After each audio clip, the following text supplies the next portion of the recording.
We've got just what you need right here at Femi Wash Media. Call it the Midas Touch, and you wouldn't be wrong.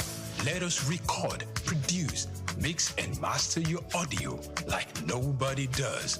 Reach us on our contact today for the best quality job.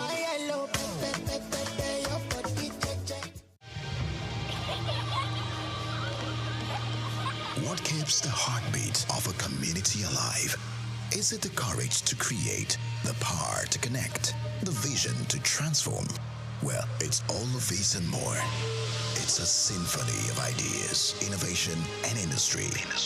But where do these stories come alive? It's right here on The Isle, 104.9 FM, the station where dreams meet action and growth finds its voice. The Isle, 104.9. Business, economy, development. Stay tuned.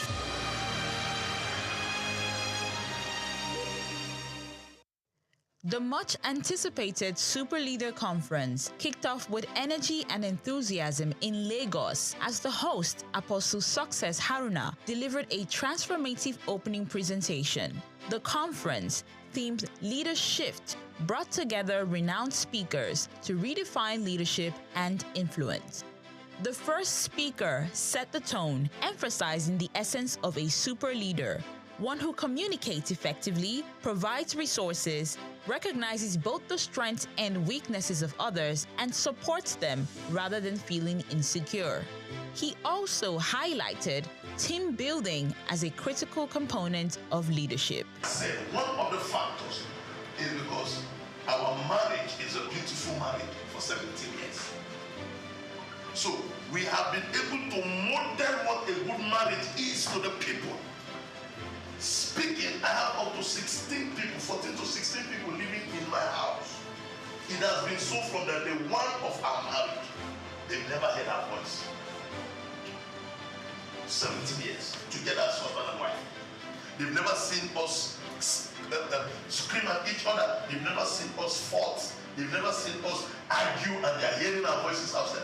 In 17 years of marriage, with the number, we have never had less than 10 people live with us from the day one of our marriage until this present moment. So what you model as a leader is easily communicated to your subject. That's where The second speaker, Emeka Anslim, stressed that leadership is not about appointment or selection, but about direction. He illustrated this with an analogy. You've created freedom to learn other things. Seeing that he's going to learn again while others teach. Then when he comes back on top again. Right? Transfer yourself in people so they can take up tasks for you. When you raise leaders, you gain far more people than you can ever imagine in this world. Raise leaders, transfer your values, your nature, your culture into people. This is so important. This is so important. One of the ways by which we become an effective leader. Productive. Produce people after your kind. That's what God even commanded. Produce people after what? Produce after what? According to him, effective leadership attracts followership by sustaining the interest of those who believe in and depend on a leader's vision. He emphasized vision, uniqueness, innovation, and creativity as core pillars of leadership. Adding a touch of humor and engagement, the third speaker, Ambassador Victor Walsh Oluwafemi, led participants in a brief exercise before moving into his presentation. He focused on leadership as influence, referencing key individuals who have impacted lives in diverse ways. He reminded participants that learning and education comes at a cost, making the convener's fee gesture invaluable. And I grabbed that message that leadership is influence. Yeah. You can influence people either positively or negatively. And the question I ask people that what has been your influence? What have you been able to do in people's life? Are you able to influence them positively or negatively? Many of us do this thing a lot. The role of social media. That even as a leader, you need to be cautious of how you portray yourself on social media, right? That's why I went with that handsome man, uncomfortable. Again, you know, social media has revolutionized leadership influence. However, it must be managed wisely. So we see some crazy set of very young boys, sorry for my language, and some will just come and say, I'm a coach. Of influence. He also advised leaders to be strategic, particularly in the use of social media, emphasizing the importance of knowing when to. The conference was amazing. Leadership was the real deal. You know, it was content rich. All the speakers were very impactful. The points were, you know, very, very valid and practicable. So it was a very big one for me. I'm so grateful that I'm here today. You know, this is the best use of my time today. To realize that to be a leader, a true leader, you have to show your followers what you want them to do. You share your vision with them and also do the work. Let them see what you're doing. They'll be able to replicate. Basically, is for me, is emotional intelligence in influence, in influencing people. So it's so profound for me, and I'm taking that back into my space. The third speaker, he got to identify some types of leaders, and one of them was a transformational leader. That was really awesome. Like, I'd like to be a transformational leader, one that leads and then leave a mark when I'm gone. Yes. And reassess. The conference wrapped up.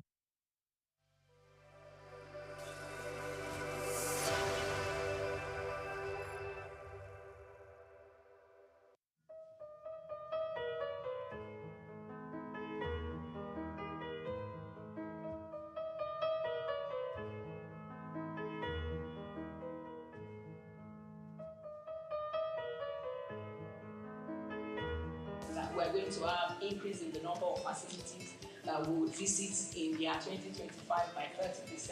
That would have improved compliance and enhancement of data-driven decision making using data analytics. That we're going to strengthen collaboration between our partners, and we're going to have 25% increase in our compliance rates by carrying out the key strategies. We want to expand our monitoring coverage. We want to enhance our digital infrastructure by integrating a secure online pathway. We also want to include the e-learning platform and our mobile platforms on the digital infrastructure. We want to strengthen our community engagement and build capacity of both the farmer staff and our partners. We want to drive innovation and research. This year, we want to carry out research on quality of care. In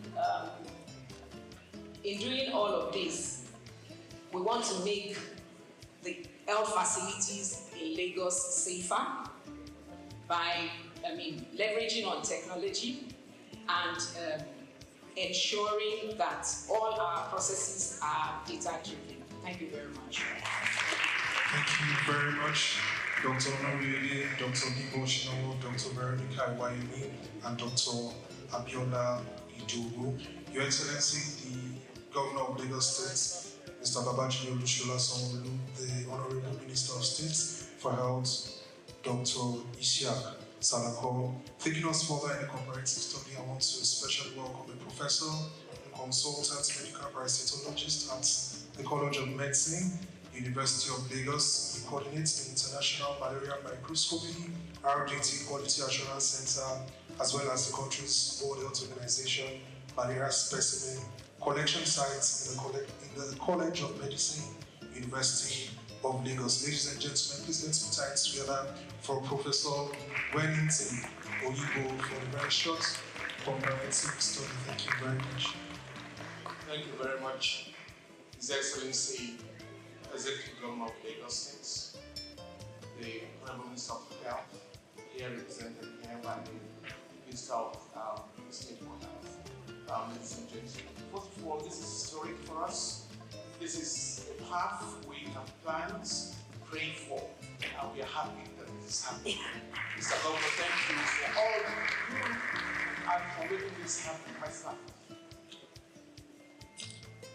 I'm so happy and grateful to the Honorable Commissioner of Health. He has told the story. So I'm going to build on those stories as I make this presentation. Don't have much time. And part of the whole thing is the advances that Lagos has made for over 2 decades. The world is hearing it, and the distinct nature of these projects through the impact project itself, which is calibrated around the impacts that this project will be again for Lagos State. My slide, please. So what we know about malaria, in the 15th century, why was it called malaria? It was called malaria because the cause of that fever illness was not known. And it was connected to marshy waters. So malaria in Greek is foul. And that was all they could do. And it took some another 100 years before it was connected to mosquitoes, mosquito bites. And today we are talking about fever and saying all fevers are malaria. So we going to the 15th century. And this is what we're trying to really unbundle in Lagos as 16 over 50 million people. My slides.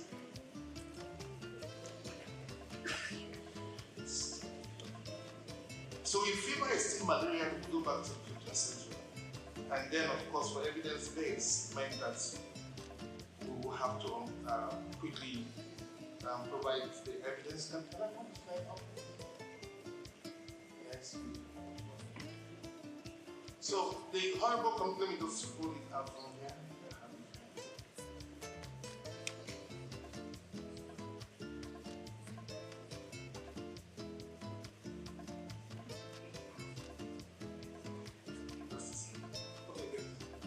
So I've given this background. Most health workers will not accept the test results when it's negative. And that's the challenge. Next slide, please. Okay, and if you don't have data, which we are talking about digitization, you cannot calibrate where you are. And so if we look at the entire program and the plan of the projects, is to see that real-time data is available and that tests are done.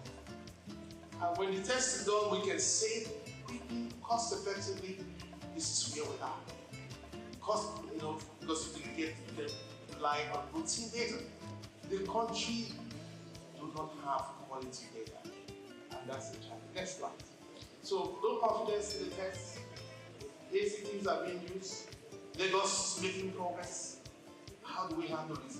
94 to 96% of the reporting for malaria in the DHIS that categorizes states and Nigeria comes from the primary healthcare center, and this from the public sector. It's important to recognize this. Next slide. And we're bringing this on board because we provide the quality platform for quality diagnosis at the College of Medicine. Next slide. And we do all of this carefully to ensure that these tests are good to be used for humans. Next slide. And what is known? Please just keep on going on the slide because I'll just go through them. There are changes in Nigeria in terms of malaria epidemiology. Next slide. And then we see from the 2021 malaria indicator survey where Lagos is. Next slide. And you can see where we are here at 2.6%. Hopeful. And next slide. Good progress. And we're talking about the path for pre-elimination.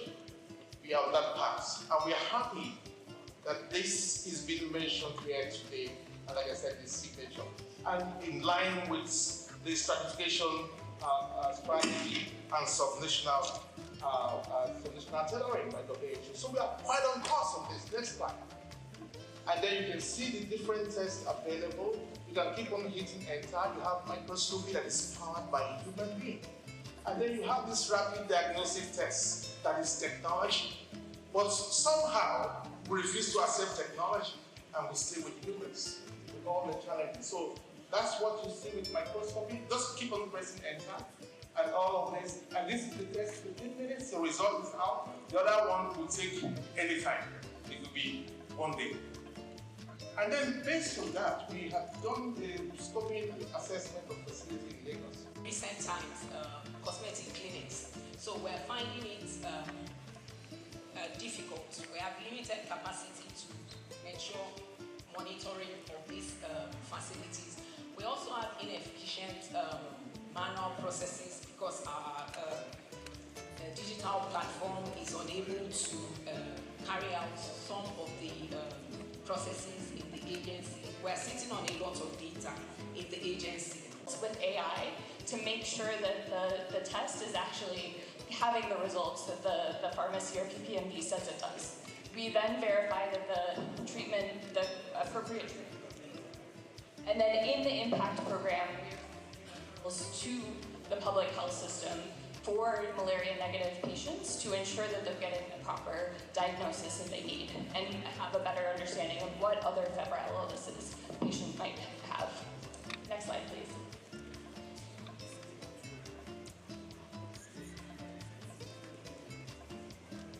Next slide. Okay, so I'll just talk briefly about all of the other partners that are working on this as well. So we are working closely, of course, with the Lagos State Ministry of Health, which envisioned this work and brought us in to support on this, with NMEP, which is overseeing the work and providing technical oversight, with WHO, which is providing, again, technical support and facilitation, and then importantly with our private sector partners as well, so PCN, which is doing quite a bit of the regulatory oversight and ensuring the quality of care in a pharmacy setting, with SFH, which is enabling the supply chain, and then of course with LASHMA, which is to go quickly into the final results on why this is improved quality of care. Oh, okay. Sorry about that. So the work is providing network expansion, innovative financing, integrated health systems, supply chain resilience, comparative research, and regulatory reform, leveraging all of these different partners that we've mentioned to ensure that patients are able to access quality care and that the data is being provided back to Lagos State to help improve regulatory support, policy, and other things. I mentioned the partners that we have here already, but we're very grateful for all of the work that they are providing to ensure that there's quality of care in the private sector. And then finally, one final slide. To reinforce what Dr. Wellington said earlier, the work that is being done is also to be supporting with testing, understanding the difference between rapid tests and microscopy, to support on policy reform to ensure that rapid tests are always done before treatment for malaria in Lagos State. Thank you all so much, and we're very excited to be a part of this. Thank you very much, Dr. Jessica Venon, the CEO, MyShemeds. Ladies and gentlemen, taking us further, Nina Obulafo. Thank you very much. Thank you very much, sir. Your Excellency, sir. We're very happy that this is happening today. So just permit me to do something unique in terms of our focus for malaria control in Nigeria. To do this, I will call on Dr. Dao, Country Director for Volta. Quickly,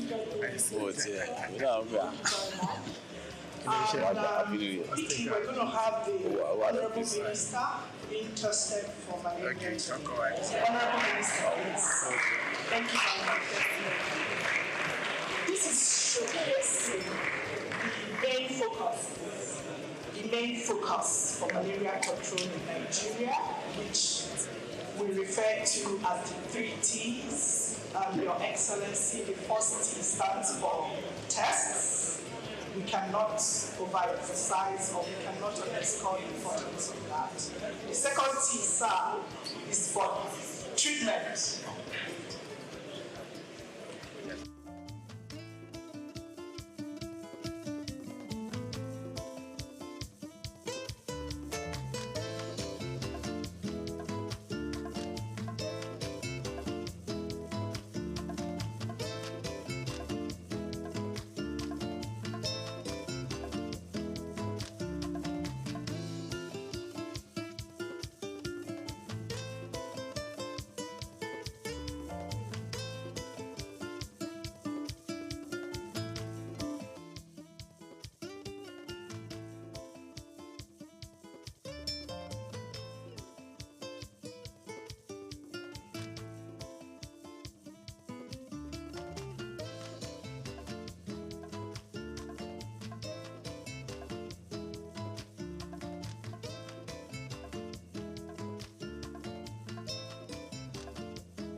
cannot have His Excellency and the Minister of Health standing for long, so once we take their samples, we're going to have them seated again.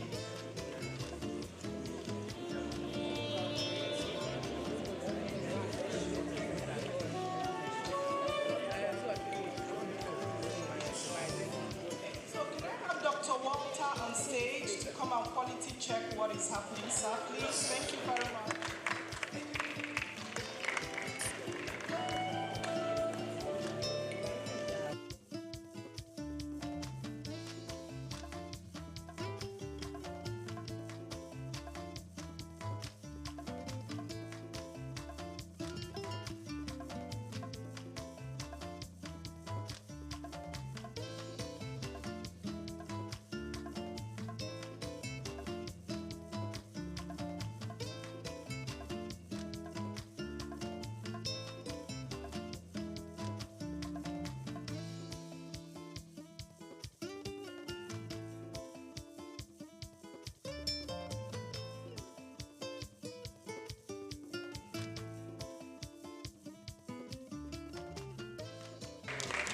We are witnessing leadership by example.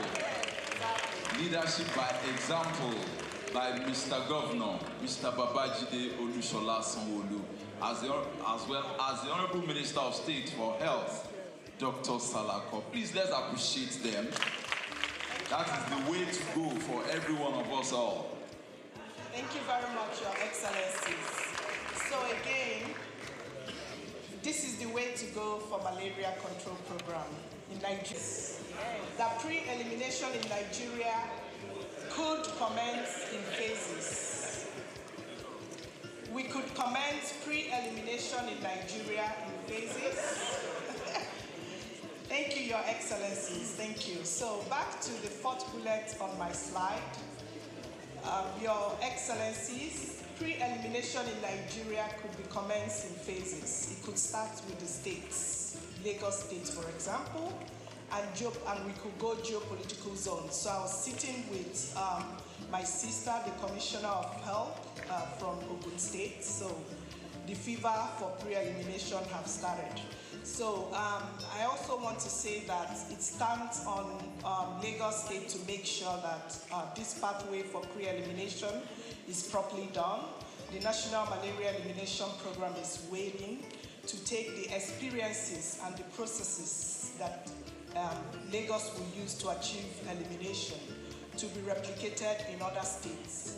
Your Excellencies, it's important to note that right now we have a couple of states under 10% prevalence in the country, and those states are Anambra, Kwara, and Rivers State. So what is happening in Lagos that has been flagged off today, it's like NMEP, it's poised to take what these processes and experiences are to states like that. Thank you very much. Thank you very much, ma. Let's appreciate her. Thank you very much. Thank you very much. Mr. Governor, sir, Minister of Health and Social Welfare, Professor Mohammed Ali Pate, who has been ably represented here today by the Honorable Minister of State for Health, Dr. Isiaq Adekunle Salako. A round of applause for him, please.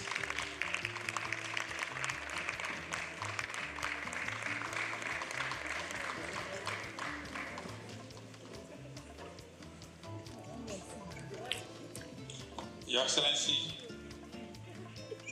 the excellent Governor of the Center of Excellence,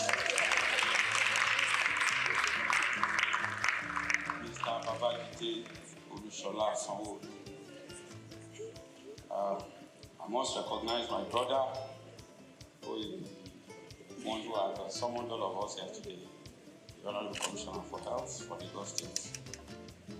All members of the Lagos State Cabinet here present, our partners, WHO, World Bank, distinguished stakeholders in the health sector, gentlemen of the press. Because of time, let me say all protocols to be extended. We cannot give the governor for malaria alone. He has to attend to water, to road, to several other things. So I will shorten my speech but I must say that today I'm wearing two caps. You may not see it physically. I'm standing in for myself and also standing in for my brother, the coordinating minister for health and social welfare, Professor Party, who is unable to attend because of other assignments. I am most delighted to be at this auspicious occasion of the launch of the Pathway to Malaria Pre-Elimination and Digitization Program in the Center of Excellence, Lagos State, led by His Excellency the Governor, Mr. Babajide Sanwo-Olu. I recall that Lagos State pioneered intensive malaria case management in the early 2000s through the Eco-Free Malaria Initiative under the leadership of now our President, President Bola Ahmed Tinubu, then Governor. I am most delighted to be here today to be part of another pioneering initiative now under Governor Babatunde Sanwo-Olu as Lagos State takes the lead in the agenda to end malaria by 2030. Your Excellency, the Federal Ministry of Health and Social Welfare is elated with this giant stride, which aims to improve malaria diagnosis, case management, and accurate tracking of cases through the integration of digital health solutions in the form of real-time electronic reporting systems, all targeted at further reduction in the burden of malaria and its eventual elimination from our land. This momentous project will not only set the track for malaria pre-elimination in Lagos State, but in Nigeria at large, thereby once again making Lagos State a trailblazer. I want to emphasize that this project is in line with the renewed hope agenda of President Bola Ahmed Tinubu and the renewed vigor for the Federal Ministry of Health and Social Welfare on the Rethinking Malaria concept that was launched in April 2024 and is aimed at fast-tracking the malaria elimination goal through strategic shifts. We have continued to make progress in this regard, and the inauguration of the advisory on malaria elimination in Nigeria, AMEN, the development of pragmatic costed plan of action, the expansion of permanent healthcare facilities, training of frontline health workers, and the initiation of domestication of affordable medicine facilities for malaria to make malaria treatment more affordable are all testament to the progress we are making.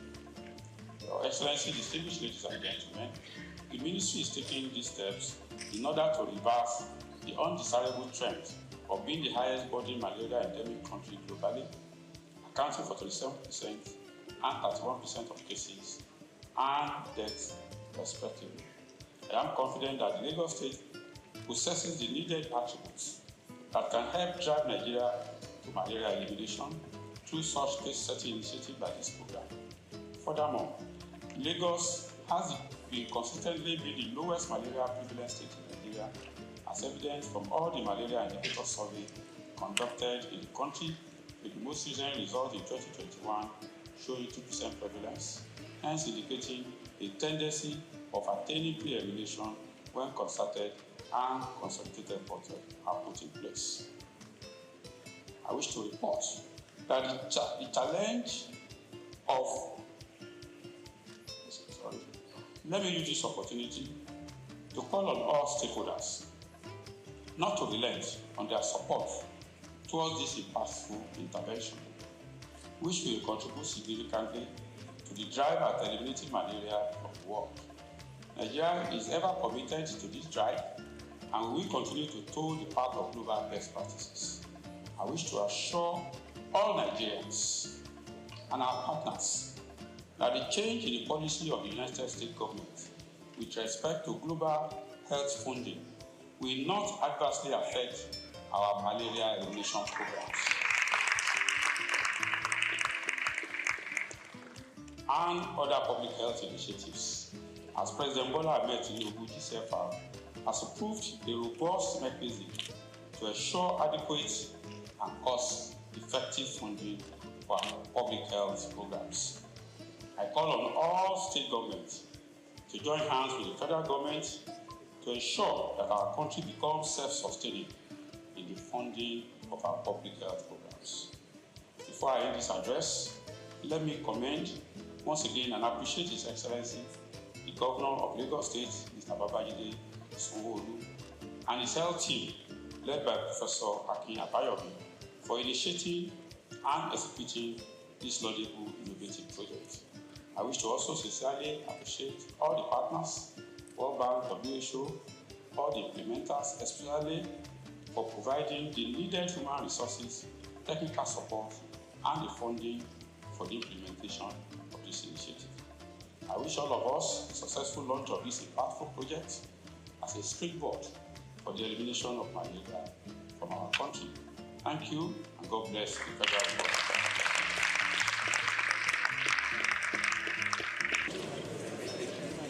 Distinguished invited guests, Your Excellencies, Honorable Minister of State, have your results.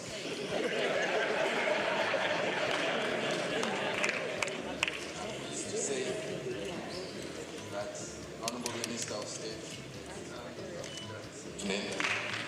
we will not be confining you in a bed in Lagos. Your result is negative.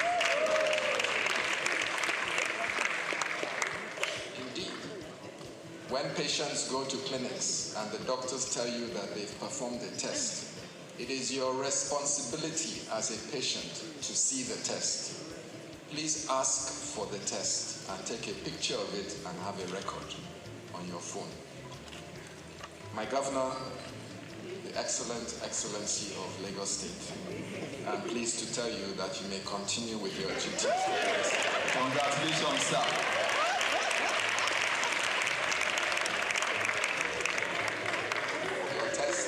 Negative, in line with the low prevalence of malaria in Lagos as well. Chart a course to elimination. Thank you very much for your support, both the Honorable Minister and our Governor and members of the Lagos State Executive Council. Mr. Governor, if you would like to approach the podium to give your keynote and to launch a pathway to malaria elimination in Lagos. Practitioner himself and a strong politician, Dr. Souq. Thank you very much for finding out. Members of the State Executive Council, especially Professor Akin Abayomi, and Special Advisor on Health. Thank you very much. Other cabinet members, all the permanent secretaries in the Health Ministry, and several of you that are here. Thank you very much for taking our time. The country director for the World Bank, Dr. Diop, the country representative for the WHO, Dr. Walter, all of our partners that are here, MyShamed, Impact, SFH, the National Malaria Organization, our friends from our neighboring state, the Honorable Commissioner for Health in Ogun State, thank you. All of our health practitioners and stakeholders that are here, gentlemen of the press, ladies and gentlemen. When you are asked to come forward and conduct a test that you did not prior psych yourself for, what will happen is you quickly your brain will raise back and say, have I been feeling unwell? What is going to happen? It just brought us back 5 years during COVID, and they said that they're going to do a COVID test. It was like, the heart was going to open and you don't know what will be the outcome. But you see, it's an important activity that we need to continue to subject ourselves to. You might think it's a simple thing, but it's so important. And that ability for you to come forward, if it has turned positive, what it will have just meant is that we need to make a treatment. It's not a death penalty, but it's really just for all of us to know that we need to do this thing and we need to be able to come forward transparently at all times and let us end all of these things that we don't want again in our society. Thank you very much. Actually, it's an honor stand before all of you in this room are very strategic to launch the first in the country, another Lagos first, the pathway to malaria pre-elimination and digitalization programs. We're here to affirm our commitment to safeguarding lives and the livelihood of every Lagosian. Malaria is more than a disease. It's a socio-economic burden that has held back individuals, it has held back families and communities for such a long time. It robs us of our productivity, it drains us of our household incomes. And for many households in Lagos, especially those modest earners, malaria, the name it alone brings shivers. It reduces their earning and reduces their ability to continue to earn more for their family. And so this financial strain often affects families and in a lot of times causes heartbreaks and the rest of it. But we're here to put a stop or to even bring a voice to the step at which we want to eliminate that completely. It has affected school children from going to school, it has affected businesses, it has seen a whole lot of absenteeism and a lot of challenges in our society for several decades. But today, we have to change all of that narrative. The eradication of malaria is not just a good health news, it is indeed an economic imperative. It's a good news that all of us must beat our chest and be able to carry, if there's a P, that we need to have, a pre-elimination, the campaign for it, we need to have it and we need to be able to dot it everywhere. We know from statistics how much malaria has cost our GDP, billions and billions of dollars. Imagine what Lagos could achieve with a lot of resources if we're able to eliminate all of this. We no longer have to choose between survival and opportunity. Imagine a Lagos where every child can attend school uninterrupted because of ill health, or an adult can contribute fully to the economy. And one thing that is instructive was the demonstration of the slide by Professor Campbell, and I saw others as well. I can see that Prof already has a side job in animation and cartooning. It's a job that he can conveniently be tagged into. And the narratives were very clear. But the message was very, very transparently done. And all of us, in one form or the other, are guilty of this. You feel unwell, you think you have a fever, the next thing is you are diagnosing yourself with malaria. Very easy. Just give me injection. Just give me this tablet. I know what it is. We are all, self-diagnosing ourselves and self-telling ourselves that that is what it can only be and that is what it is. So just give us. But we can see that with knowledge and with communication, a lot of all of those negative things, you can rewrite them. And so this program represents a hope rooted on innovation, collaboration, and determination by leveraging digital tools that will ensure that every malaria case is tracked in real time. This is digital. Long are those days when you need to take a whole full blood from your body to just do a simple malaria test. I was asking for my bottle of Martina because those days when they take your blood test, they must replenish it with a bottle of Martina. But you can see that with just a small prick, and in no time you can actually. That's what digital life, has done. And so it has helped us by strengthening partnership with the private sector. We will expand access for quality care. It will help communities to have the knowledge and resources.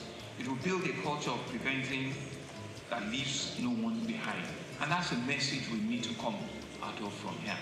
All of us sitting in this room must immediately turn ourselves into an advocate, into a cheerleader, to be able to carry this message forward, to be able to tell everybody that needs to know. Go into our communities, pass on this message that this pre-elimination launch program has started, and it's for all of us to see it, to buy into it, and to work with it. The benefit of eradicating malaria goes beyond just health. In malaria-free Lagos, and indeed in future, in malaria-free Nigeria, it's achievable in our time. And we've all put our minds to it, something that could be done. We believe that if we can eliminate it, it will increase productivity, it will improve educational outcomes from our children, it will reduce considerably our health costs. It would also enhance quality of life. I mean, all of these points speaks to a better livability standards, in all indices. And so this vision, though ambitious, I believe is achievable. It's because, therefore, all of us, government agencies, healthcare practitioners, healthcare providers, community leaders, development partners, and indeed all citizens, to work together with an unwavering resolve. Success will not come overnight, but will be sustained effort and collaborative action. We will prevail.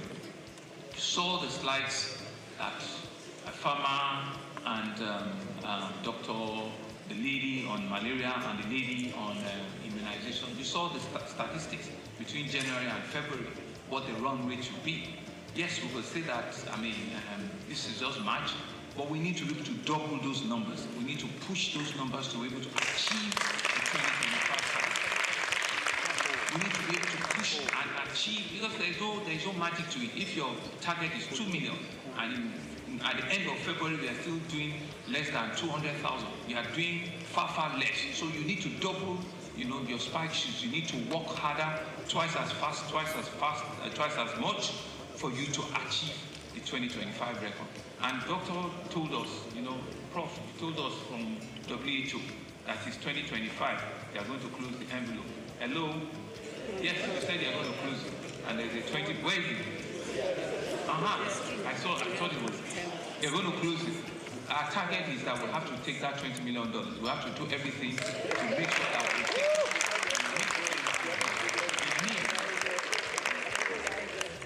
We'll meet the criteria very, very quickly. Because if it's something that we've all said we want to do, then everybody must be on the same page.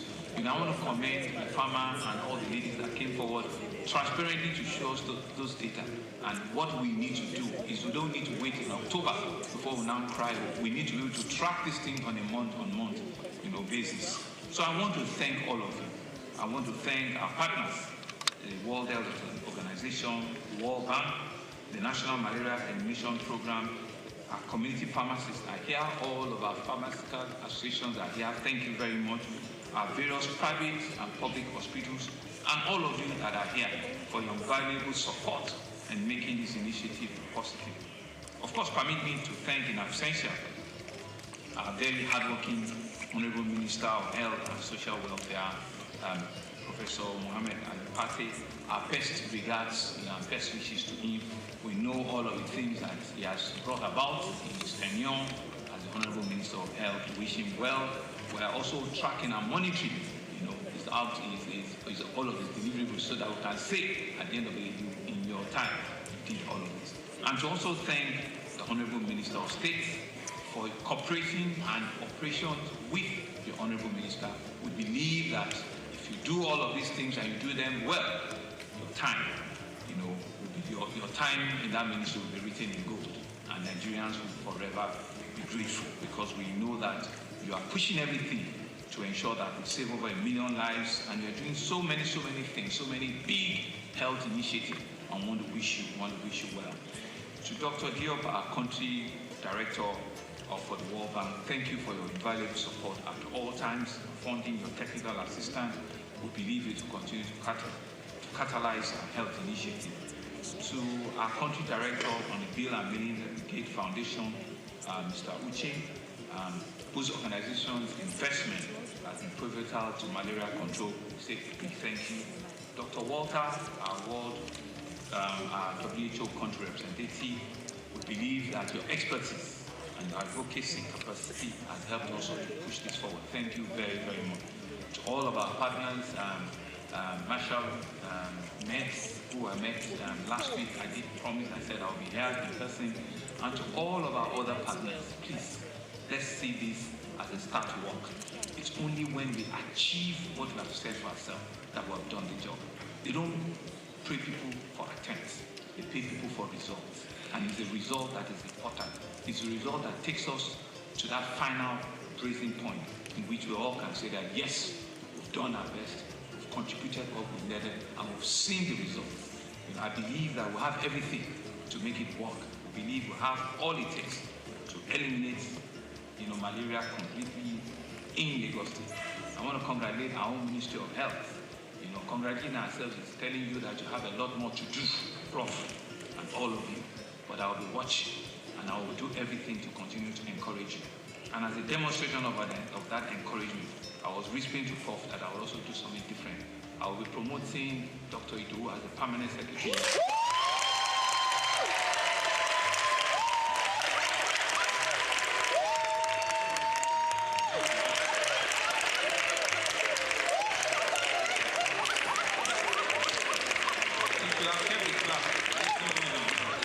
You don't know what you've done. By clapping means that she's going to work twice as much.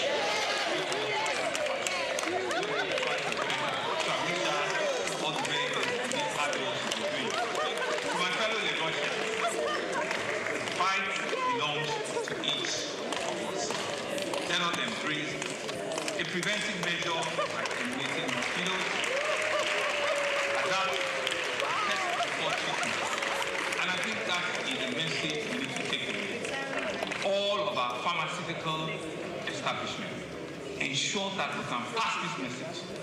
Test before treatment. It is so important that we do not just take this for granted. Let us ensure that we can take this advocacy into our communities, into our nooks and crannies, and show really that once we have started this campaign in Lagos, we will go around every part of the city. We can rewrite the history of malaria in Lagos, and it is in our hand. It's all of us in this room that can help. I want to wish you all the very best, and I believe that when we work together, there's absolutely nothing that we cannot achieve together. Thank you very much. Mr. Governor Souq, may I plead your indulgence, Councillor President?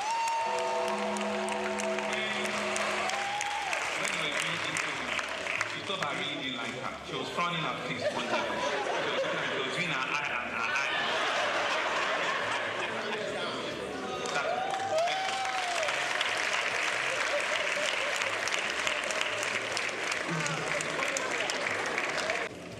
This pre-elimination launch of malaria from Lagos State.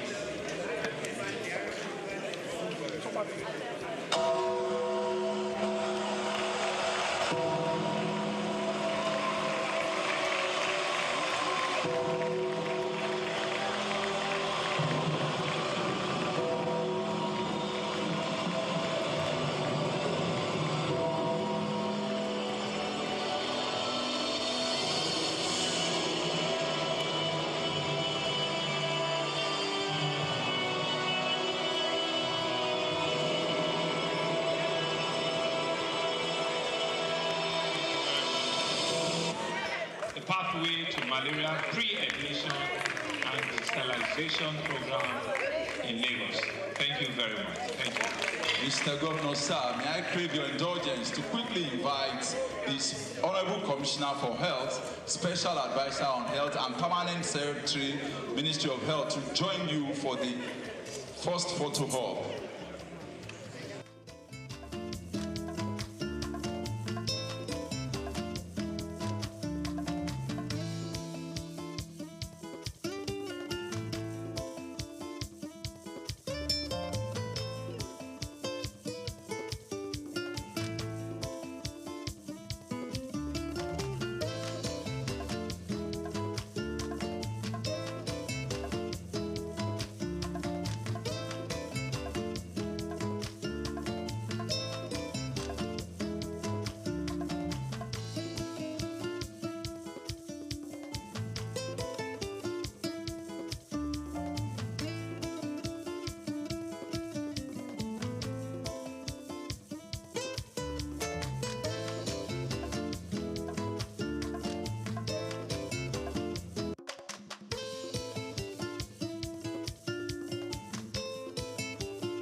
as we have done so, we are inviting all the permanent secretaries in Lagos State to join the executive governor, actors from the Federal Ministry of Health, all the directors that have accompanied the Minister of State for Health, all the directors in the Federal Ministry.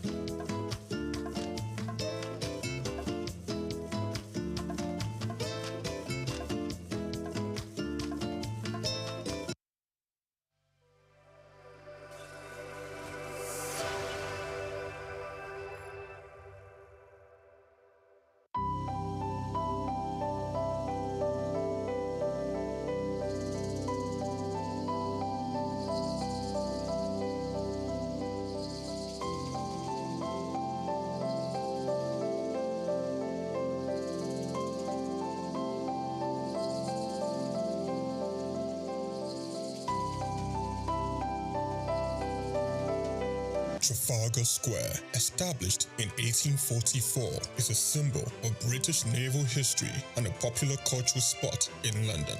Named after the 1805 Battle of Trafalgar, it has been the site of celebrations, protests, and cultural events, representing the changing identity of the city. It houses several landmarks, like the Nelson Column, St. Martin in the Fields Church, and the National Gallery. The Nelson's Column, a tribute to a naval hero, is the main feature of Trafalgar Square. Standing 52 meters tall, completed in 1843, it honors Admiral Horatio Nelson's victory at Trafalgar. The column is topped with a statue of Nelson, and 4 bronze panels at its base show scenes from his battles. Surrounding it are 4 large bronze lions added in 1867, symbolizing British power.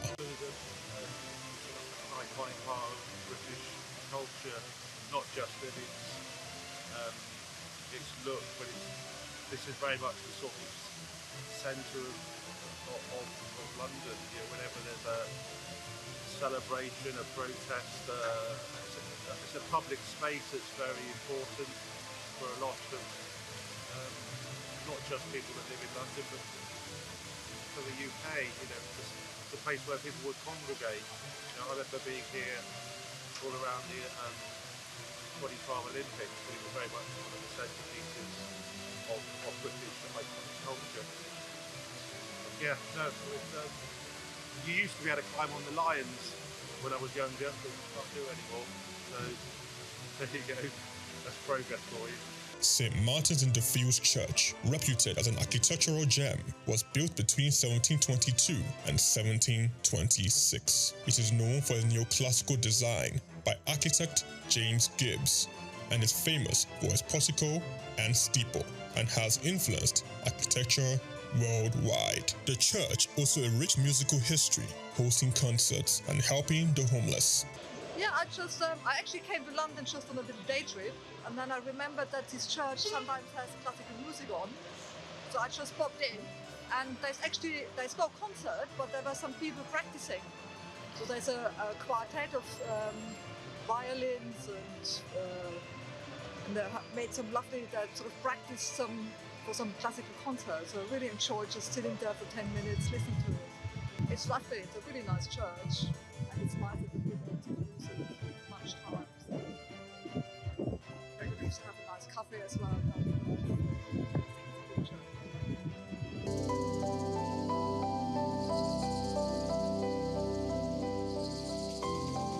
The National Gallery, founded in 1824, is a treasure trove of art.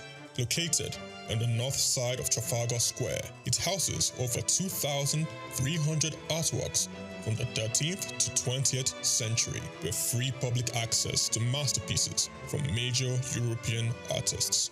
I'm not really sure. I haven't been through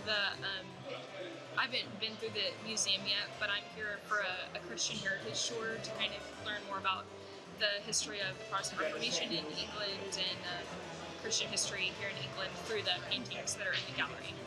So that's what I'm here for today. Trafalgar Square blends Britain's naval history with modern art and culture. It remains an important public space, attracting millions of visitors each year to experience London's rich heritage and vibrant atmosphere. Chike Okolo, reporting for Souq News.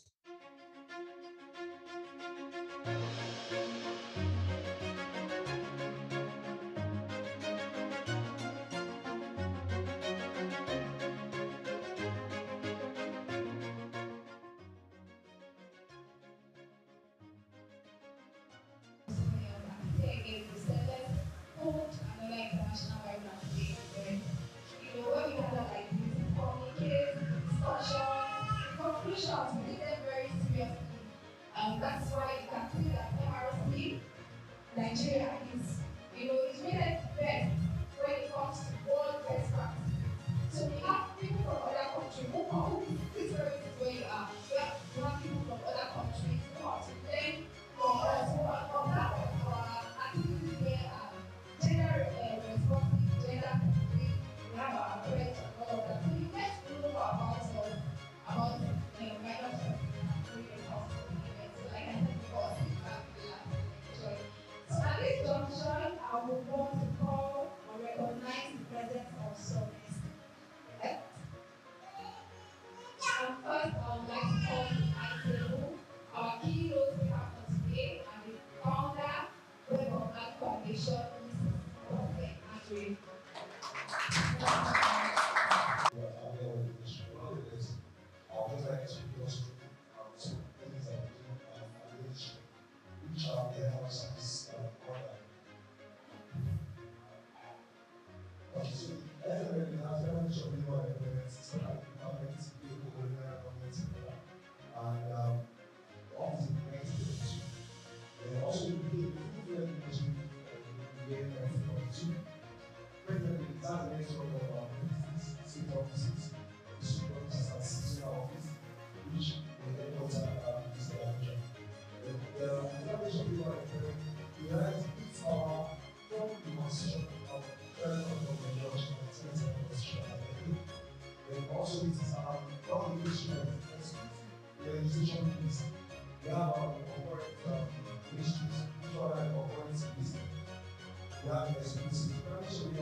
Employee Competition Act 2010, Child Rights Act, Pension Reform Act, Geneva Conventions, National Insurance Trust Fund Act, National Health Insurance Scheme Act, National Minimum Wage Act, Productivity Center Act, National Directorate of Employment Act, Nigerian Children Trust Fund Act, National Institute for Labor Studies Act, last but not the least, National Policy on Labor Migration, which we still have others still coming up.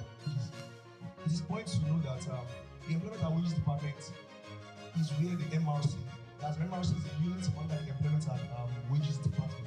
So the Productivity Measurement and Labor Standards, the Social Security and Competitive Department, the Occupational Health and Safety, Skills Development and Certification, then also Policy Analysis, Research and Statistics. To dwell more on the other departments, which are very key, because most times when you ask someone to, what do you understand that Federal Ministry of Labor and Employment does, they will just tell you they create employment, or that's the place where employment originates from. Most times people don't really know the other services or the other activities that is carried out by the ministry. So the trade test, which is a certificate for artisans in Nigeria, if one goes or finish from university, you have the person gets graduates with either BSc, BA, or HND as a case. Then most times people that actually go to learn skilled workers, they actually learn handiworks. Which certificates do they get after, to certify that they're able to demonstrate that they can apply the skills learned? This is a trade test, and it's the skills certification department that issues that, which in Lagos State we have the office at Yaba, that's opposite to Queen's College. And it's also worth it to know that that trade test certificate is equivalent to OND. Yeah, according to our assessment, it's equivalent to OND. So please, it's very important. All these other services are highlighted. We also have other ones, but time will not permit me to go through them. So Migrant Resource Center, then also the National Electronic Labor Exchange. So the MRC and the NELEX is a unit, like I said, under the Employment and Wages under the Federal Ministry of Labor and Employment. The MRC was set up by the federal government in collaboration with IOM, that's International Organization for Migration, in 2016. It is a unit under the Federal Ministry of Labor and Employment. The center has 3 locations, which include Abuja, Lagos, and Edo State. Then, what does the MRC do? Or what does it stand for? Okay, it is an information hub for the provision of accurate information about migration, reintegration, and other support services for potential and return migrants and the general public in order to enable migrants exercise their rights and avoid exploitation, and also provide migrants with information on how their migration, remittances, and return plans can relate to development. So the functions of MRC. So the MRC centers actually provide services such as information and counseling section. So I believe when you were coming into the hall, you might have seen some chairs arranged outside red colors. So that's our counseling section, place. So that also advice on legal migration rights, employment, and integration. So the MRC, most times when you get the word migration, it's a very, very simple word, but it's empty a lot.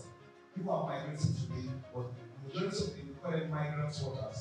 They don't know their rights and their responsibilities. So the MRC also carry out what we call PIOS, that's a pre-martial orientation workshops for migrants, potential migrants that are intended to. The term potential is people that are planning to leave the country, that are planning to migrate out of the country. They are leaving their country of origin to destination countries. And also the integration services for returning migrants, which is very key. So most times when migrants leave the country or country of their origin, when they go to the country of destination, most times the majority of them they go there for different purposes, usually to actually get better life or to increase more in their wages and salaries. So when they go there, they might want to have a link with their country of origin in terms of sending remittances back. So the MRC also enlightens them on how to go about this. And also the information services and the advice analytics and investment services, like I said. There's psychosocial services for migrants at risk or who are experiencing exploitation. You just see in the news that you see people that are traveling, but you don't ask the question. Most people that are traveling, all of them that actually have to be documents, to stay in the country of destination. So most times when they actually go there, most times people that don't have the right documents, they face a lot of, how I see it, abuse. They also face a lot of discrimination. Even some of them who are like people that go to the regular as a name. That's what it's a feeling for example. You can relate, and also the organic harvesting. So all those things. So when they come back, when they are being brought back home, so the essential services are what you also like feedback to the society. Also, it contributes, MRC also helps with awareness on the development of national and regional policy in question of origin. Transit administration is designed to govern migration and promote growth and development. So that's MRC. So it's MRC/NELEX Center. So the National Electronic Labor Exchange is the job center of the Federal Republic of Nigeria, which is federal government of Nigeria. And it is a federal government public employment agency creating an enabling environment for job creation. It's an electronic job market that enables jobs seekers and employers meet online to minimize challenges faced by job seekers and employers available. So and also to facilitate job matching and placement and drastically reduce time spent on research. Before the advent of NELEX, which is the National Electronic Labor Exchange, we all know the normal route which people use to apply for jobs is that they actually go through what the PEs, that the private employment agencies, which are the third parties. So they have some people are seeing most of them model for interview process. So the advent of NELEX, it's actually reduced the bridge gap, between employers and job seekers. And this was actually facilitated because of the fact that the majority of employers may actually complain of skill gaps in their place of work. So the federal government is dealing with that for the Nigerians job seekers to be able to access, first-hand information about job vacancies That was why the LX was established. And also the initial existed as an analog registry and started with 6 centers in Lagos, Abuja, Oka, Asaba, Bauchi, and Kaduna. So it has now grown to 13 more states, including a total of 19 centers. So that means the National Job Center, where the National Election Labor Exchange fall under, is the definitely 19 center, which is that grown to 19 states. So job seekers and employers are being the result of these services for free. So that means every job seeker who is seeking for a job can go to the NLX portal to apply for the job. Employers can also go online to register for free, and they can also post for their job vacancies. Then the NLX platform collects information about job seekers and employers anywhere in the world. That is to say, it could be local employment, it could also be international employment. And all these employments are they are actually very MRCT or people in charge by the ministry, so that the Nigerians do not fall into the hands of the wrong employer. So also the function of NELEC, the registered job seekers, the verified employer's profile, and also the job matching. Most of us don't understand that's job matching, but the job matching is very key. Most times when graduates they are actually looking for the job, they don't know the required skills to have, they have to match for their own dream job. So for instance, the graduate of English now would actually tell you, okay, where he or she can work is in the educational sector. But right now, we have people that are studying some courses that you can work in the embassies. So that job matching is very, very important. So we also do that. And then also, they provide labor market information to enhance business decisions. And also on health areas and counseling. So that is very, very key. Part of the things the center does is that we actually have a platform whereby, like, we do the counseling, we provide people that come to the center, job center. We also ask them for vocational career guide, if they need such. And that we have skills, services, and ideas for employment. Some skill development and things like I said earlier. Maintaining pool of specific skills, self-employment, and additional qualities, employment options, and so on. So who are the target audience of the MRC and the NLX Center? So this includes the employees, the employers, the youth, the general public and communities, potential migrants, and the resources. Then who are our existing partners? Because we don't know that every organization has people who actually combine together to actually make it form. So the partners, the existing partners, they are the partners on ground to make it work rolling. So one of such is which is the Federal Ministry of Labor and Employment, the major stakeholder in this organization, and also the Ministry of Foreign Affairs, National Bureau of Statistics, and National Regulation Agency, and the private organizations, agencies, NGOs, CSOs, and to mention with the support of the international bodies, the ILO, which is housing today. So then the IMF, the NGC, and GIZ, which is the center we are. So those are our ground partners. So the local license, like I said, the private employment agencies, they are the ones like the third party. They are the ones government issues certificates for to recruit on behalf of other organizations or for their own personal self.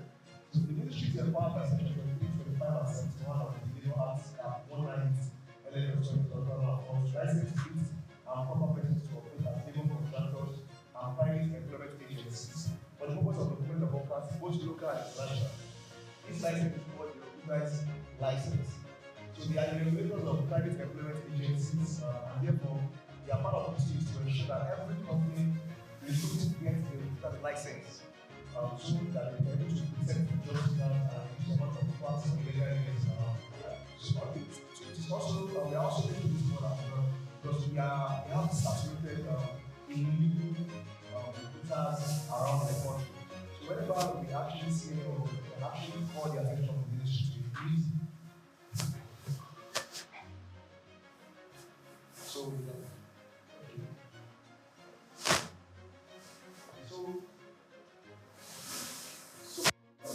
actually, like you say, when you see something, say something. The government cannot do it. You need a collaboration with the government and citizens. So whenever we actually cite most of these illegal recruiters, we have because society is more than the benefit. The benefit is just that they actually operating illegally, and when they operate illegally, a lot of things under they can actually use the recruiters to the government to do a lot of different activities. When we see such people, we can call their attention to the ministry, especially the MRC Center. So, these are part of the our photo session from some of our training inside website, NELEX. It's www.neles.com. In our social media handles on Facebook, it's Secretary NELEX, or Migrant Resource Center Lagos. On Instagram, it's MRC_Lagos. While on Twitter, on X, that's Lagos_MRC. Thank you very much. Thank you for listening. Everybody, all protocols to be observed. Welcome everybody here once again. Thank you for honoring our invitation, and we are so glad to have you here. On behalf of the head of the Migrant Resource Center, Barrister Mrs. Obi, who is unavoidably absent, so I'm here to represent her actually. So we don't have much to say, but I think she certainly did, right? So I think after the people are not clear to me. So are you ready? Everyone celebrating, of course, the thankful for souls, our gracious and elegant women, and say that on this year's edition of the National Women, which is a state act, it also marks the giant strength of women, as well as the ever committed engagements that women have made across the world, and of course in Nigeria, of course, to the support and engagement of women and gender components of a lot of work that we do. I felicitate with all celebrating this year's International Women's Day, and this occasion also extend heartfelt compliments from the International Women's Day. Thank you. You said, I'm the Lord. Who gets it? Who gets it? Yeah, that's a good question. Yes. You say, man, one thing he wasn't happy. If I remember that in the Bible, I don't really happy. They say, God made Adam to sleep. He looked around and saw a woman. He laughed. That very language, he laughed and became happy. So women, kudos. You are great. You make us happy. Actually, the world is around easy with our women. Because if you are a right thinking human being, the world cannot teach you that. You see, are we starting from home? Taking care of the family, taking care of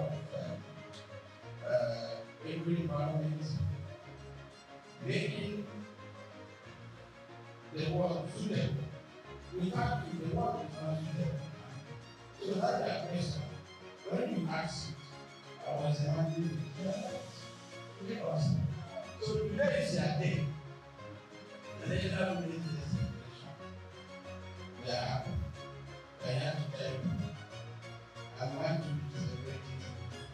I have it. If the women are contributing immensely toward the growth of the society, toward the growth of the family, we must make more effort. Nowadays, I'm suspecting people are smarter. In some of the civic responsibilities of those people, you always say men and women are equal. Leave that idea. That idea men and women are equal. You should leave it. So that we cannot spoil something somewhere. Since we are making the world exist in a better way, that idea of what men can do, women can do better. Again, if we want the world to be a more suitable place, let us be that kind. Look what I'm making us proud. Even if you are pretending, the women are doing very well. Let us be very proud. I said, I will see my right performing. I read the video, we talk about that. Really hard.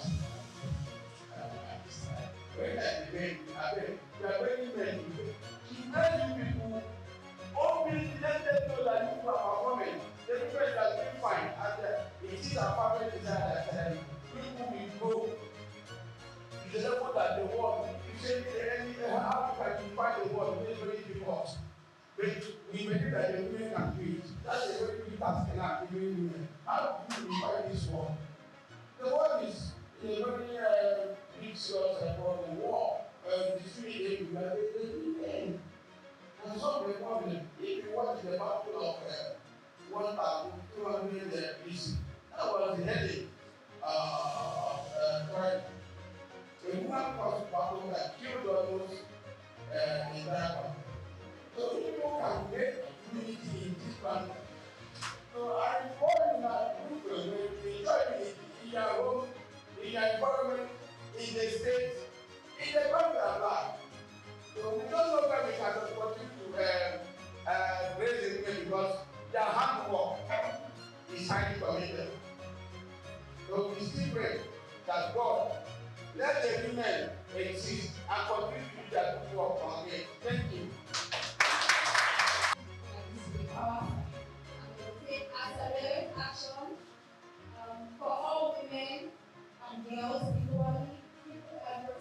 For all women and girls, right, equality, empowerment. So that mitigation. Then after that, please, all right, who will be inside take hold of I hope that's clear. For all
women, 3 women, she's a wife. And not just being a wife, she's an organizer. A man is organizing the house and everything, but you organize it. Women are managers. Without them, man will give you his money. So what they home is not ready. They are managers. And apart from that, look at them, unique position. They are advisors. They are president. And then, the end there, they are not. They are not just life, they are not. When you come from work and you go, or part-time, you come with a lawyer, you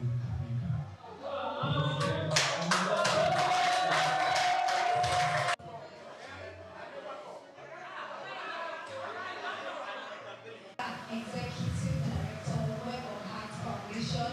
She's an English graduate with over 10 years experience in people's management, guidance, counseling, entrepreneurship, and skill development. She is highly invested in rehabilitation, reintegration, and resettlement of migrants and internally displaced persons in Nigeria through talent identification, entrepreneurship training, personal development, psychosocial support, skill acquisition workshops, and other initiatives. She has worked in partnership with NCFRMI to run Migrant Reintegration Center since 2015. She is certified in trauma healing from Fast Stress Trauma Healing Institute, Germany. She is also certified in various aspects of migration management. She has received recognition for her dedication to humanitarian services, including 2 recent awards from the National Commission of Refugees, Migrants, and Internally Displaced Persons, and the Ministry of Humanitarian Affairs, Social Development, and Disaster Management. Madam Bose is an entrepreneur with business in fashion, security, hairdressing, vocational and entrepreneurship training center. She is currently a member of the Technical Working Group on Return, Readmission, and Reintegration Committee. She is currently the Southwest Zonal Coordinator of SCONET, CSO Next Stage. A passion for empowering individuals and communities is evident in our workplace. With a standing ovation, let's welcome Madam Bose. There are many of us who are here today and don't really know what International Women's Day is all about.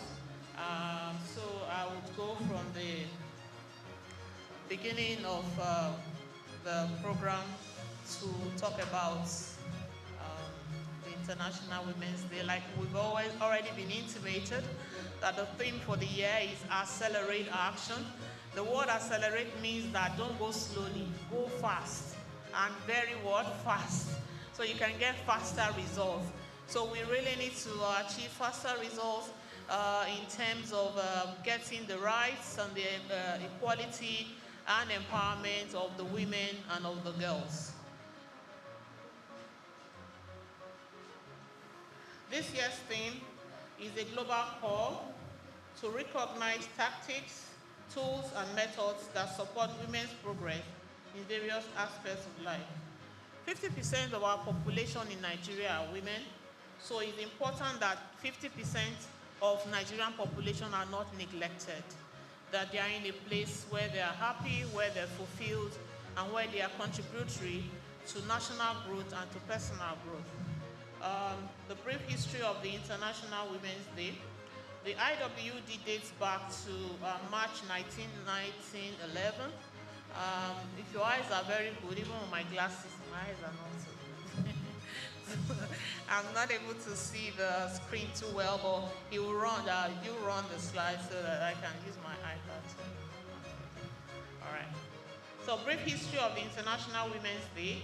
It dates back to March 19, 1911, when it was first celebrated in United States of America and European countries following a proposition by a German activist, Clara Zetkin, in 1910. This was brought about by the labor movement in which numerous women who worked in the apparel industry marched through the streets of New York. The cause was their desire for voting rights, women were not allowed to vote at the time, and there were conditions if they had to vote. And of course, they wanted better remuneration. Like we know, women are less paid. Even when a man is doing the same job with a woman, they pay the woman less. And we're saying no. Enough is enough, you know.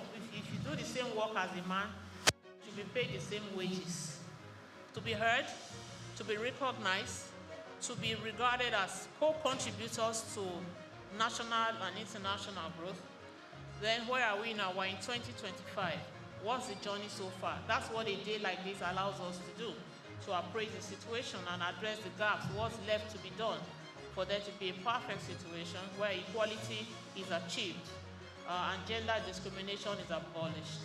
Promote conversations about social norms and laws regarding women's rights. Still, we're talking about 35% affirmation action in Nigeria, which is still not achieved, because if we look at many of the establishments, we have lesser women who are in leadership positions, and we're saying this is not should not be the situation, because in terms of merit, I think there are a lot of women who have pulled their weight. They have become more educated, they have gained more strength, they have become resilient and dutiful, and so should be allowed to lead in places where their competencies are not in question. Government, organizations, and members of civil society to support initiatives that empower women and to push for legal reforms.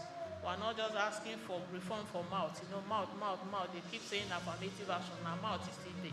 We want it to be in real practice. And then, of course, we know that this whole agitation, it was further buttressed by the Beijing Convention. I know some men don't like to hear anything about Beijing, because it's what brought all this whole agitation where women are now recognizing that they have rights and they have potentials that allows them to equal the men. And so they should be also similarly rewarded. The Beijing Declaration and Platform for Action is the world's most comprehensive visionary plan ever created to achieve equal rights for all women and girls. It was agreed by 189 governments in 1995, and 17,000 people at the 4th World Conference on Women. It centers on 12 areas of action referred to as critical areas of concern. I'll just run through them without explaining. Women and poverty, women and the economy, political participation, women in power and decision-making, education and training of women, the girl child, very important, ending violence against women. We can see how many people around us have died as a result of violence against them, domestic violence. And then women and health, maternal deaths every day. We have quite a large number of women who are dying from maternal deaths. Infant mortality is quite high as well. And then we're looking at the mental state of many women who have extra load to carry nowadays. They are women, but they're wearing pants and wearing jackets and they're wearing that like that. But then, they are women. Women, institutional mechanism, human rights of women, women and the media, because how the media represents the women is very key in our fight, in our advocacy and in our campaign. If you don't report me well, as somebody that should be regarded, then my case may not come to the front burner. So the media is quite important in this pursuit, and so media, be careful what you report about women. Help us in our pursuit to be able to achieve equality, to be able to achieve our rights being upheld and promoted, and to be able to get to a place where we are empowered to take action. There's the 12 critical areas of you go down a bit. Yeah, okay. So there's a nice table there, which if those of you share your emails, if they are generous enough, they can share some of these slides with you, because it's quite a lot, so I'm not going to run through all of them. So this year is a pivotal year for feminism. It's a time to fight for women and girls' rights, demand gender equality, laws, policies, and programs that enforce gender equality. We keep talking about it, but there must be programs and laws that would engineer it, entrench it, and allow it to be sustainable. And so we're insisting on balancing power structures so that everyone has an equitable chance in the world. And then when we refer to the SDG goal, we say leave no one behind. Whether he's a man or a woman, a boy, a child, or a girl, leave no one behind. People do have legal rights to certain very normal situations and should be allowed. They should not be discriminated against because of their sex, age, race, religion, as the case may be. And every 5 years, these countries come together to appraise the situation and see what is being done. Now I'm going to just quickly run through some of the advancements, the progress that we have made. Like we said, International Women's Day is for us to appraise the situation, the progress that has been made, and then Amanda, call for change. Advancement towards gender equality. We have more legal protection for women and girls, 1,583 laws against gender-based violence in 193 countries, 354 statutes targeting domestic violence. We know how Osinachi died from domestic violence. At least we all know her as a Nigerian gospel singer who was battered and sent to her grave. Services and support for survivors. Yes, we now have trained police for survivors. We have shelters that can accommodate survivors, So unless a woman who is ignorant and doesn't really know what to do, rather than stay and die or stay and be destitute, there are shelters that can accommodate women today.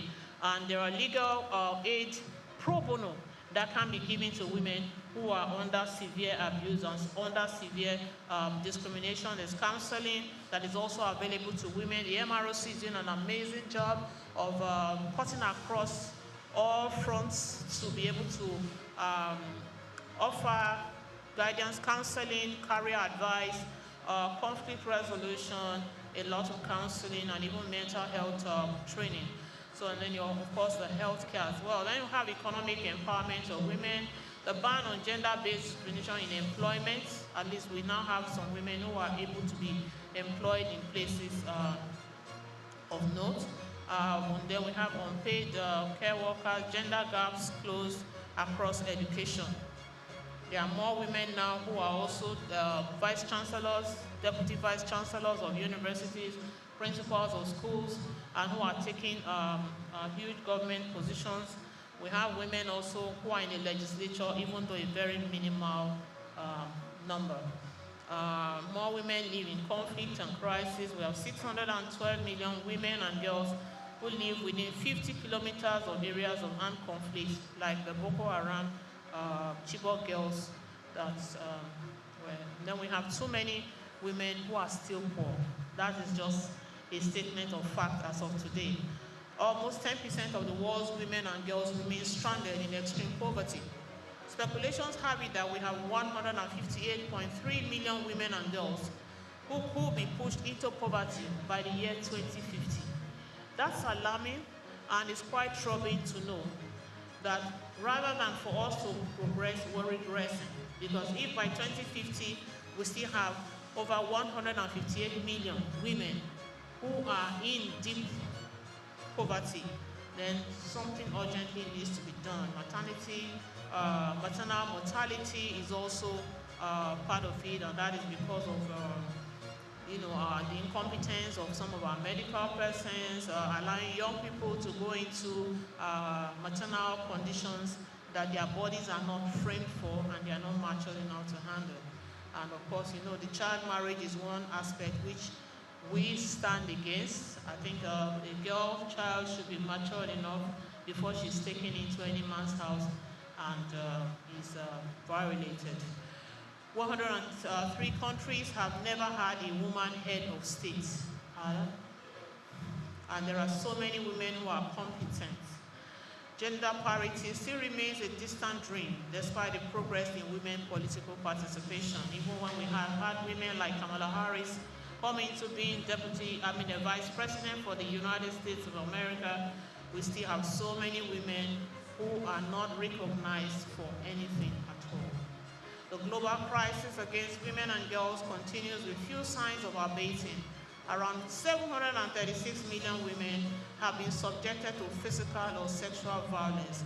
That's a number that, when I first read it online, gave me real troubles, because sometimes you think it's a micro number, but it's sad that 736 million women in the world are being subjected to physical or sexual violence by an intimate partner. Intimate partner means your husband, or maybe your fiancé or whatever.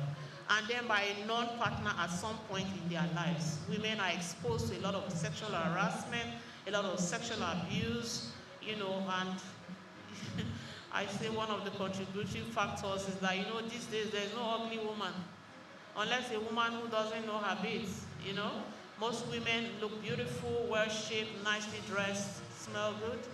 And so definitely we are going to attract. But then, you can see with your eyes and zip up. All 17, of course, digital technology is not helping, because you just press information, both the one you want, the one you don't want. Some people don't want to abuse, but they can go into the internet and watch one porno movie, and then they're jacked up, and then of course the next thing that is in skirts is their victim. So technology, digital technology is not also helping in gender-based violence and escalating it. Then of course all 17 SDG goals, which is the Sustainable Development Goals, of which the world is using to try and refine some of the world systems, also depends on achieving gender equality. So governments around the world are also agitating for gender equality. What we're saying is that when the tire meets the ground, what is gender equality? So any society, what are we really doing with that, with those two words, gender equality? What are we doing with those words? Now we have rights. We have rights to live. Rights to live free from violence. Rights to live free from violence and discrimination, to enjoy the highest attainable standard of physical and mental health. Mental health is key. It's not everybody that is jumping on the street naked that is mad. There are many people who are well dressed, but there's a lot of insanity, there's a lot of depression, there's a lot of mental disorder that is going on. People are coming from backgrounds where their fathers abuse their mothers, where their mothers abuse their fathers. Because I don't want to say that it's only men that abuse women. I've seen women who abuse men. So gender-based violence is gender-based violence, and that means male and female. So mental health is key. I'm hoping that the country will be able to have mental health centers where people can actually go for assessment. Make I check this my head first. My head really correct. Why am I beating my child? Why am I beating my wife? Why am I stopping my wife from going out? She can't go to church. She can't go to market. She can't visit her family. She can't even do business. She can't go to school. And yet she's your wife and you love her. I don't get it. What's love got to do with it? Right to be educated, the right to own property. There are communities where women are not allowed to own property. They say you are exceeding your limits when you now want to own property. But I thank God for advancement. Today, many women do own properties. And the sad part, many men don't know the properties that their wives own. Because we live in a patriarchal society where the men don't want to see the women own anything. So, you buy your house, you hide it. You buy your house, you give it to your cousin to help you hold until when? Of course, we have the right to vote. Rights to earn an equal wage. That is part of the fight, and that fight is ongoing. That if you can make this water and you're a man, and I make the same water and I'm a woman, don't pay me less. That's just what it is all about. Don't pay me less. Don't pay me less because I wear skirts. Don't pay me less because I have breasts. Don't pay me less because I have a vagina. No. Pay me the same that is due to that service. And that is what gender equality is all about.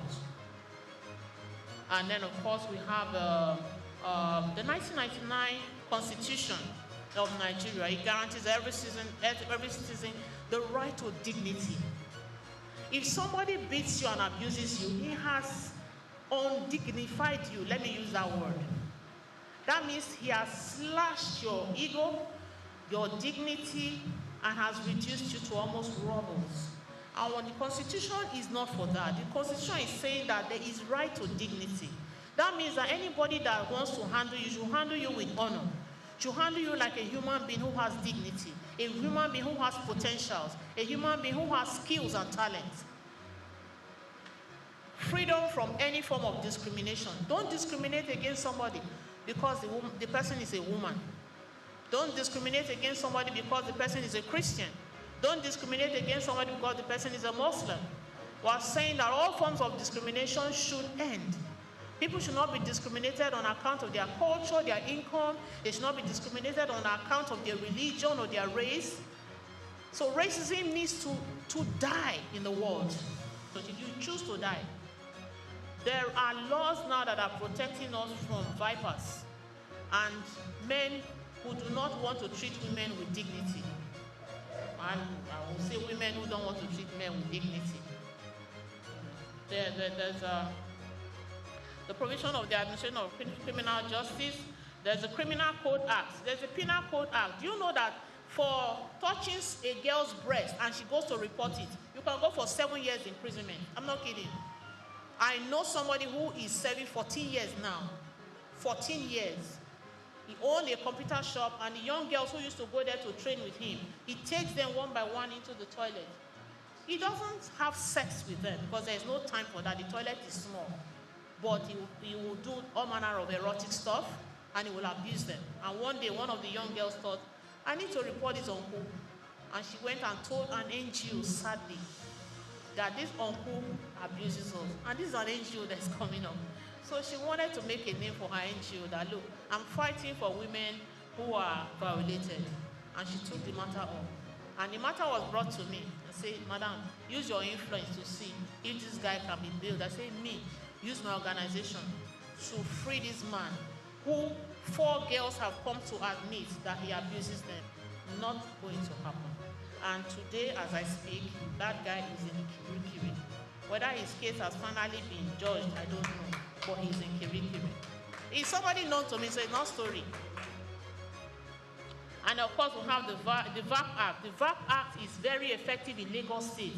And if Lagos government has not done anything, one hand for them. For this VAP Act, they are exercising it seriously. If you have anybody that is being abused, there are lines called free toll lines now that you can call. And then the Ministry of Women Affairs, if you don't know anything, go to Alausa, go to the Ministry of Women Affairs. I am an abused woman. That's all you need to say. You'll be put aside and you'll be attended to. The VAP Act is effective and is sending many abusers to jail where they belong. And Convention on the Elimination of All Forms of Discrimination, the CEDAW, is also quite effective. And if you are being discriminated against, unduly discriminated against, and you can make your case, go ahead. CEDAW is there to prevent and rescue. And then coming back to gender equality, SDG goals is focused on pursuing this main goal.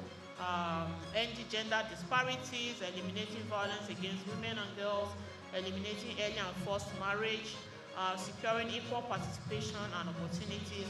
Yeah, equal participation and opportunities is also one of the very key points that is being espoused today regarding the International Women's Day. That more women should be allowed to participate in leadership positions. More women should be allowed to participate in politics. Many of them want to participate, but they are faced with discrimination, they are faced with lack of funding, they are faced with stereotypes. Women are the weaker sex, they have no brains. All they know how to do is probably to cook and the other one. So, you know, many of them are discriminated against in terms of leadership positions, but we know that there are so many women who are in key positions, who have shown ability, who have shown resilience and great expertise, and who should be given privilege to be in leadership positions, even in communities. Nigeria and gender equality, Nigeria registered the lowest in gender equality in Africa. How sad. using 3 dimensions: education, reproductive health, and labor markets. The labor people can tell you exactly how many cases that they handle here from the females who come in to either look for employment or other economic opportunities through the labor ministry, and the MROC is on their feet campaigning for your labor rights to be upheld, campaigning for fair recruitment policies, best practices in terms of recruitment of women and girls. Major sources of inequality, well, said that. Government policies, household decisions. Nigeria has the lowest number of women in legislation, in education, in governance. Can you imagine a whole Senate, only 3 women and 4, you know, out of which now is -1. So this is shameful. Women pay more taxes. If you go to the tax, women pay more. If you see a woman who is on the same level with a man in an office, the woman is paying more tax than the man, and I'm wondering why. Why? Because she's a woman, and she's on the same level with the man, level 15, and her tax is more than the man on level 15. I don't get it. There is no explanation other than stereotypes that are being upheld from age to age, time to time. We're saying that is enough. That is enough. If a woman is a managing director and she marries to be a managing director, she should pay the same taxes as a man who is that same managing director, doing the same thing and achieving the same results. And I would dare to say that women even achieve more results, because we don't joke with work. Nigeria has the lowest number of women in legislation. Okay, Nigeria is one of 5 countries with low women participation. I said that leadership positions are rarely given to women, and that is true. Women have a higher share of soft skills than men, but women are considered subordinate to their male counterparts, especially in a patriarchal society like Nigeria, especially in northern Nigeria, where women are not allowed to have any voice. Women are not allowed to come out of Buddha.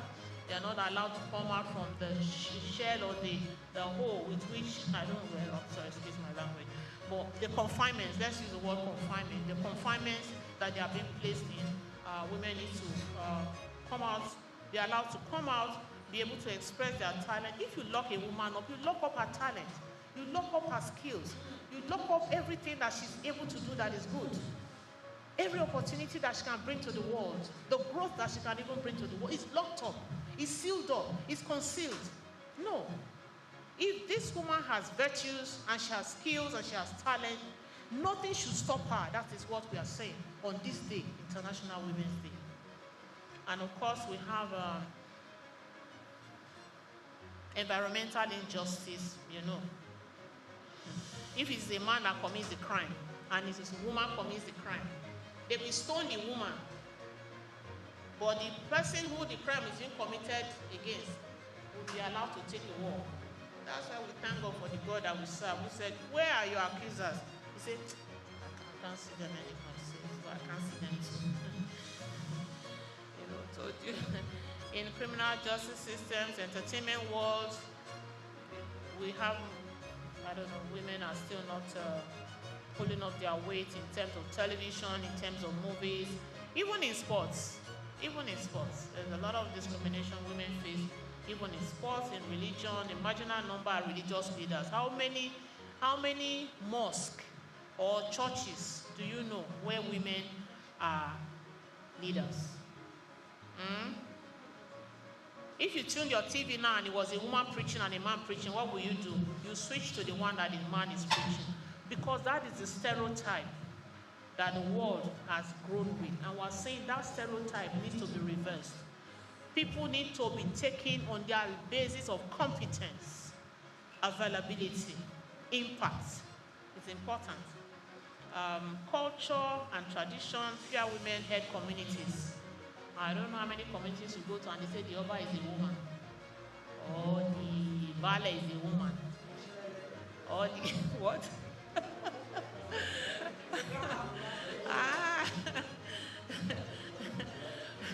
Whereas if they had left some women to be the baale of some communities, you will need to see what that community will be by today. I'm not kidding. Women, we don't joke with whatever is given to us. That's why we are builders. That's why we are mothers. Please, any male chauvinist, don't hate me. I'm only trying to represent the women in the world today.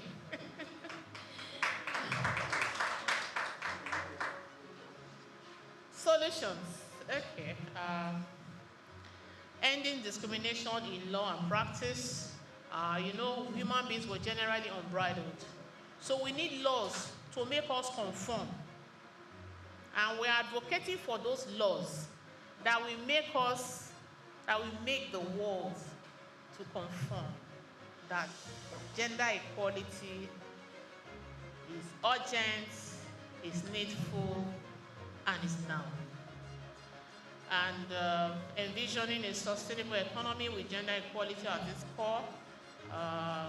Yes, if you're leaving people who are competent out, then the economy is also being compromised. So we need women with vision. We need visionary women. We need women with might. We need women with focus. We need women with education. We need women with a drive. There are some women that will always be women. I want to sit down house. I want to watch TV. I want to go from Netflix to DSTV to Showmax. Fine. But there are some women who are not content sitting down Monday to Friday watching TV. They are not content just waiting for the kids to come back from school and give them food. Because after your kid is 10 to 14, he has left you. He has gone to school, from school to boarding to uni, jackpot. So closing the leadership gaps and, of course, unleashing the power of women's collective action. Women really need to come together. The Labour Acts, I tried to enumerate a few just for us to leave the place of ignorance. Many people don't know. They are just in their offices complaining. My boss this, my company that. They don't know that there are Labour Acts that can enforce the company to give them what is their due. You are level 17 and they want to pay you level 13 because you are a woman. There are laws. There are labor laws. The Federal Ministry of Labour and the Migrant Resource Center have worked tirelessly. I've been privileged to be at a lot of fora where they have talked about their activities and their functions, and I know that they are fighting very hard to make sure that there are labor laws that are protective of the employee and even the employer. There are labor laws that allows you for fair recruitment, but you must know your right and you must know that law. That is why we're saying that education is important. When the woman is educated, then she can also know that she has rights, and she can know how to forge ahead to insist that those rights be exercised on her behalf. We have the labor law, we have the labor migration law. If you are abroad or in another man's country, in a destination country, as we would say, then you should be able to know the labor laws of that country. So you know exactly when you are just being used to produce, but you too will become a product of nothing. You should be able to know when you are abused, labor abuse. You should be able to also know that through the Labour Act. In Nigeria, we have a standard working week that should not exceed 6 days and working hours 8 hours. But we have bosses that say resume at 7, close when I want to close. And he's going to close at 10 p.m. And you're a mother of 4. And you cannot say anything because you need that job. But Nigerian labor law is saying that you are entitled to work 6 days in a week, and your working hours should be 8 hours. There is another law that says that a worker should not be employed for more than 3 months without formal recognition of such employment. People who work for 1 year, they say they are on what do you call that thing? Probation. 2 years, still on probation. You won't confirm somebody's appointment because you want to pay the person less. No, there are laws that are saying no. After 3 months, They must confirm you or remove you. There are laws that says no woman shall be employed on night work in a public or a private, industrial, or an agricultural setting. How many women know this? Then the man says you will do nights. Then you will do 3 nights. Your children are at home. Your husband is at home. Who's going to cook for him? Who's going to cook for his children? But if you work 8 hours a day, you know you can give them breakfast before you go to work. And you know you can give them dinner before they go to bed. But when somebody is insisting that you work till 10 p.m. and don't get properly remunerated for it, there are laws that are saying no, a woman should not be put on night work. And if you are put on night work, it should be very fair. No, you just do night, Monday to Friday.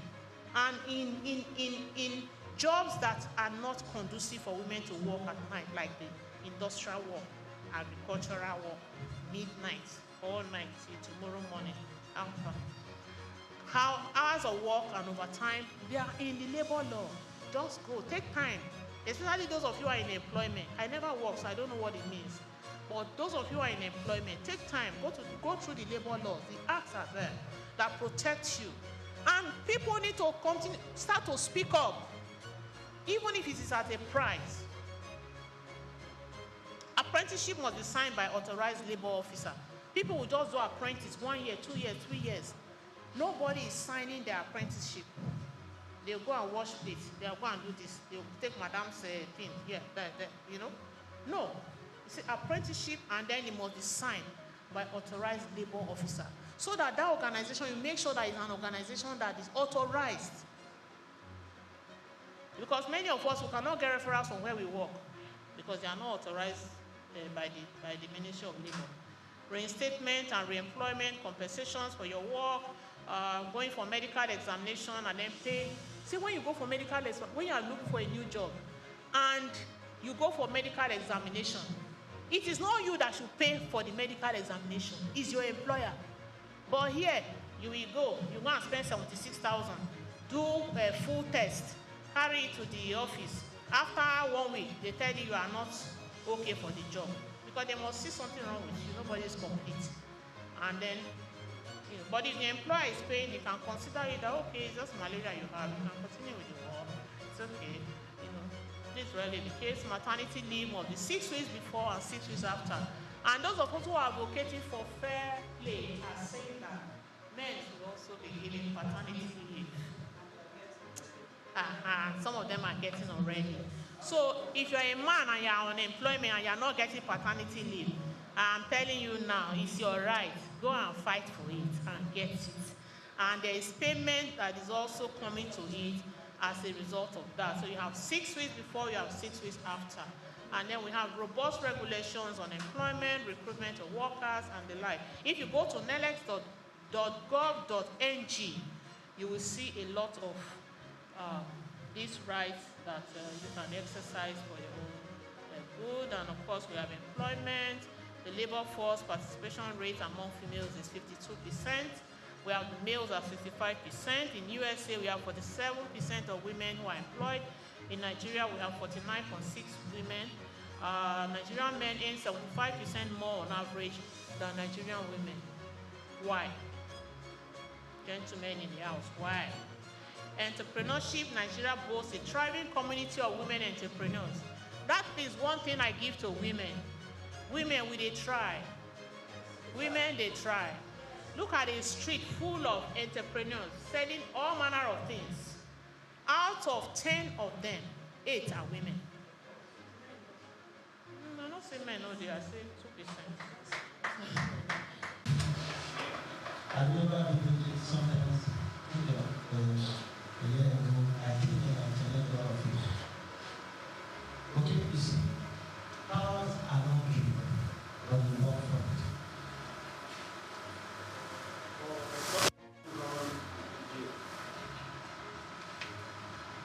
Some of you run an NGO and all that. We do research, and we found that the number of women in the society are more than men. And the number of people who also vote, okay, when you check the record, okay, women are more. The men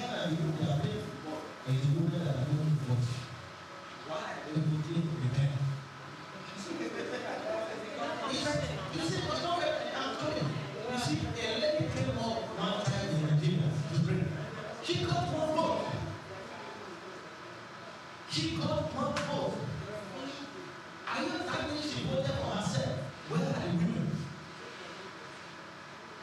Where are the women?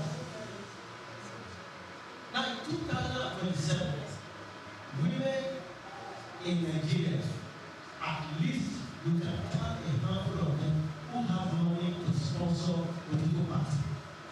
Go and register. Okay? And mandate all women in Nigeria to vote for a woman. You will see that you will win us. But like you said, okay, women are the same problem. Okay? You see a woman will come and say, you know they will have my house. This is for everything. I mean, you understand what kinds of shenanigans will come up. And they will see reasons why they all vote for that woman. And you are forgetting that whether you are in a lower cadre, as long as you are in that upper cadre, it's very easy to make decisions. Okay, that's why the decision lies. Assuming you have a woman as a president, okay, and he appoints a police commissioner, a woman, IG, a woman, all strategic places, a woman. You can't take nonsense from them because they know that there are places where you can go and stand up and go down. Look at what happened to the I hear you. You see, if I toast you, it's only you and me that know that I toast you. If the third party is not there. So the two of them knows what has transpired. But how many women spoke for her? Even before the decision was taken when she presented the panel, they have already sentenced her to 6 months suspension.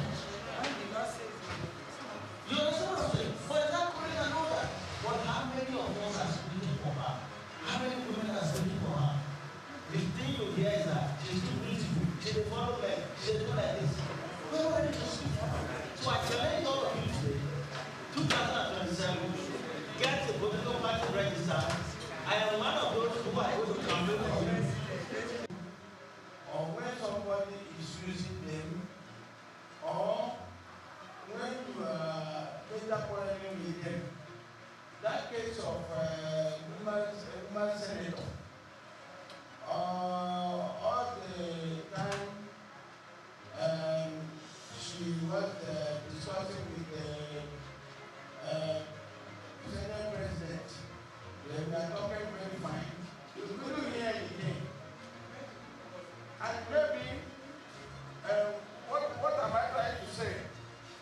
That time I backed you, you can report to government and you need to punish me. That also, not waiting until when you are seeking favor from me, you cannot get it. You now come back. That man abused me. That man abused me. The women, they correct this impression. That is the problem lingering up and down now. If you want to take action in a particular thing, somebody take that action. Not when you are laughing. Somebody may use you. A political friend may use you. Let us for you. I never went that man talking to somewhere. I never went that man said, report it. It cannot work. When something happens to report it immediately and not take action. That's the area I'm saying, madam. Which I said, the Senate president is an human. And so we have propensity to fall at any time. Just like I say, I'm so on and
like what I went through. It's easy to take your eyes away from issues like this, and then you have what my boss would say, you try to fix it after it has happened. When you protect skills, when you create platforms that actually protect and educate skills, you reduce their vulnerabilities and the tendency for them to go through what someone like me experienced, right? And that is what a day like this is for, to make sure that it doesn't happen, to make sure that you're actually encouraging people to stand for what is right and to ensure that people are not victimized or young girls are not victimized and that they are given a platform to grow and become better. So I am basically saying that this prevention is better than actually focusing on trying to fix it after it has happened. Thank you.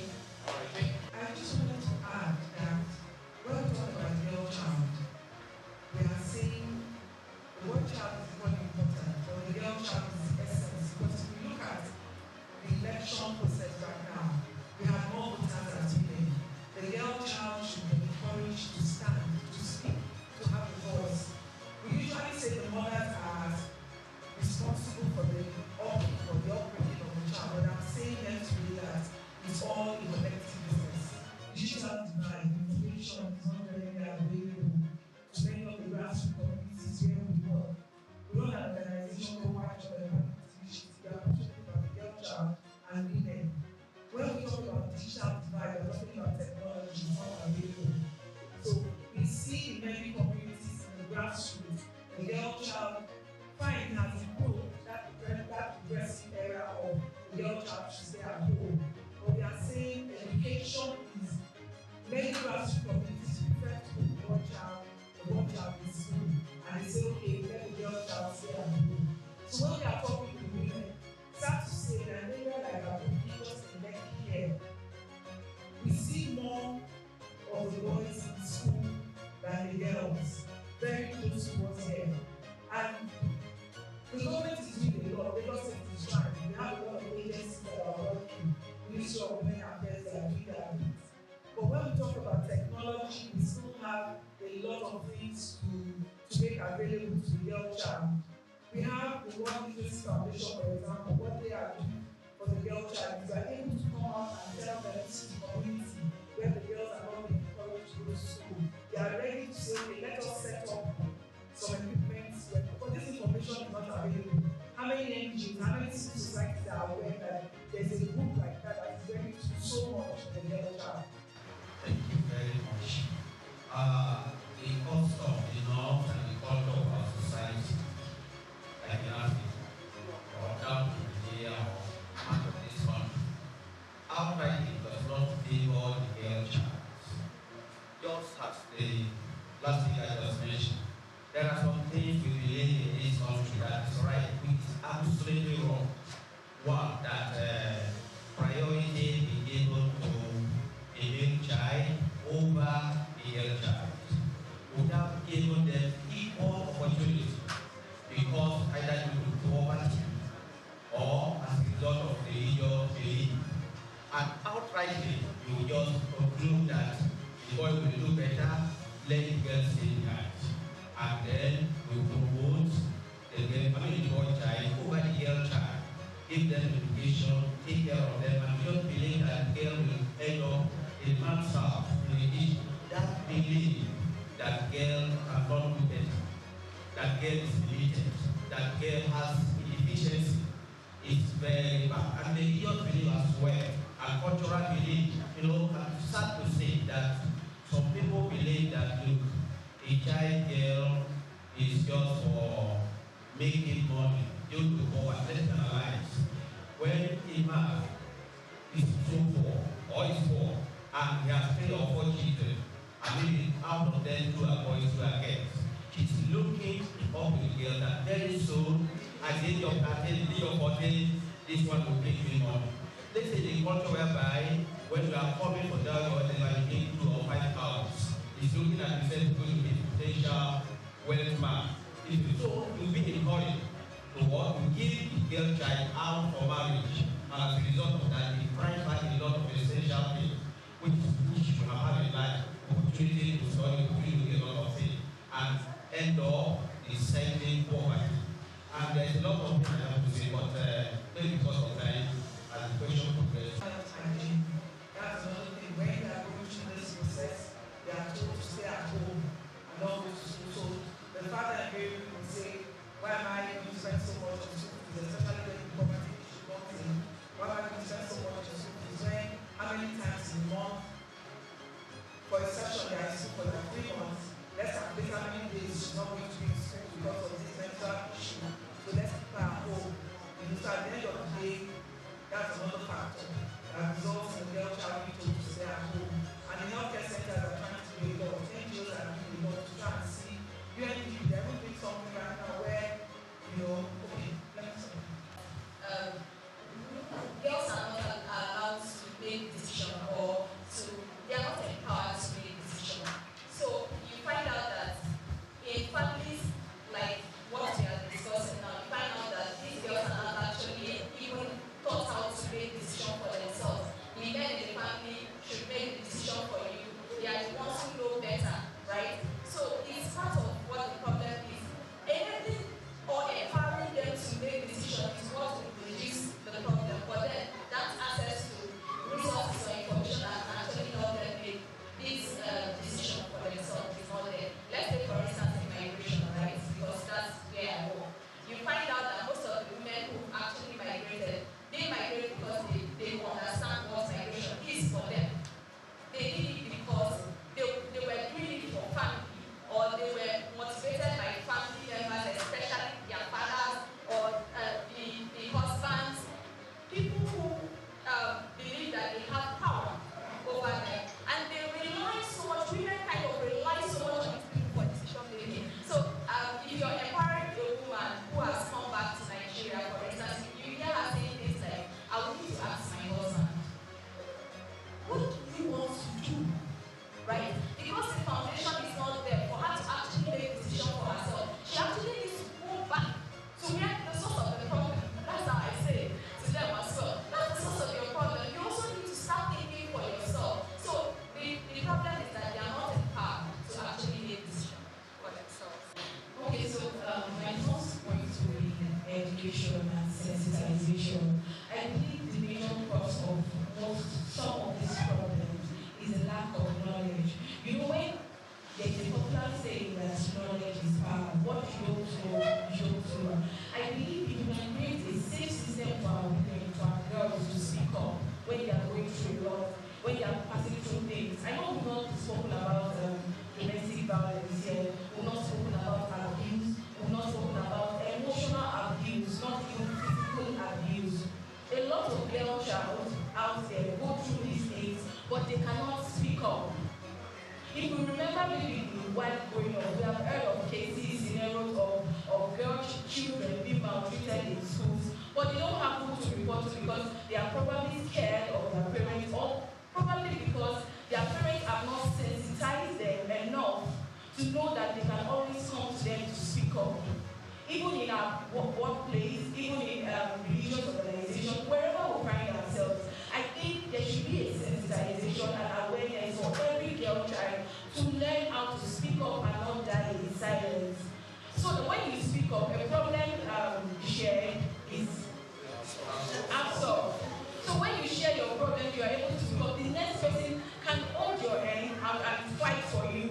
She mentioned a point the other time that we are in a system whereby you are being shut down. We run a patriarchy system in Nigeria, we are all aware of that. There was a popular thing that was going on when one of our political leaders said that the wife only belongs, we will remain the housewife and the other, I don't know if you can remember the incident. And you know, there was also an advert that was trending one time when a man gave birth and wanted to break the news to the mom and was like, Mama, it's a boy. If you realize that at some point that advert was taken down for obvious reasons. So that is what we are talking about. A system that allows a girl child to speak for themselves. And so it will bring me back to my first point that says awareness, sensitization. Speak to these young girls. If many of us can remember back then in school, we have listened to some speakers that were invited to our schools that motivated us in one way or the other to do better. We have some people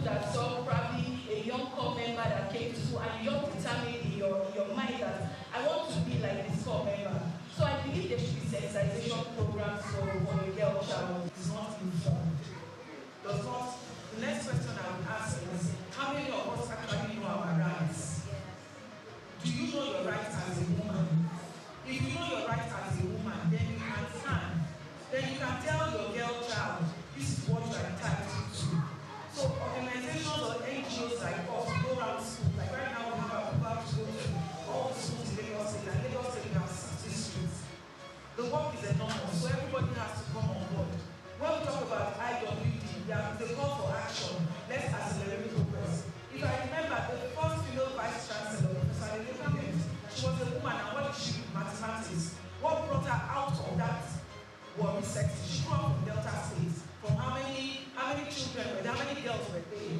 But it was education that brought her, that made her get the scholarship that she got, and that scholarship took her to the UK. And she stood her ground, and she came back as what? As one of the renowned mathematicians we have in Lagos State. So education is a pivotal role. Nobody can underplay it. So I feel I'm limited because the options are not really available to me. And I thought that what you don't know is what you always think is very good. We've gone to all these schools. Fine, you don't have what you call it, a sports center in many of the public schools you have here. Where they play basketball, you have to take them to the stadium. But that should not be a limitation for you. Right now, you are being sent to school. She was complaining that amongst those she was brought from the village, that she's the one that they would wake up early in the morning to do the chores, to do the list.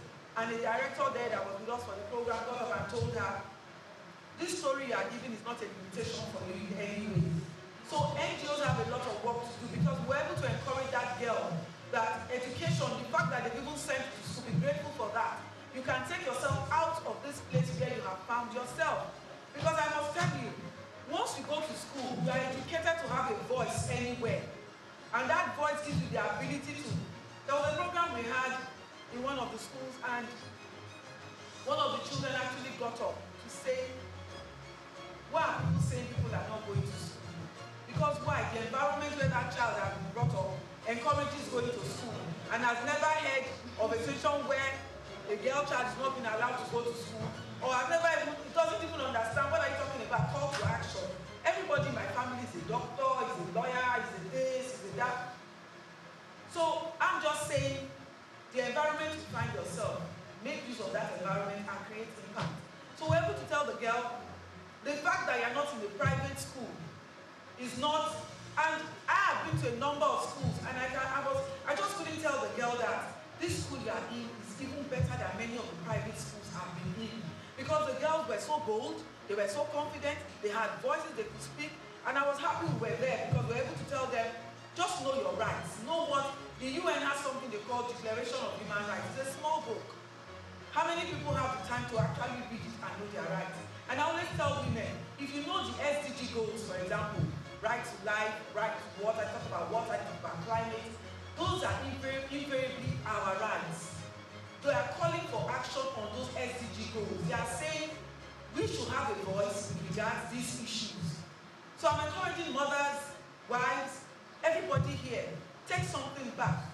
No matter what, no matter the situation you find yourself, let the girl child have a voice. We are talking about rights, we are talking about equality. Many of the girls will tell me, we are not equal to Oga's children. I said, please, why are you looking at Oga's children that go on holiday every summer to London? I can tell you, the categorical example I always give them is Professor Lele Williams. Google our blessed memory now. She wasn't from an elite home, but at the end of the day, there's nobody that has not heard about Professor Grace Lele Williams. I think that the reason why we are still having young people you feel like I educated. For instance, I have finished my BSc before I got graduate. It's funny, right? And the thing is, the right kind of information that is related to those class of people.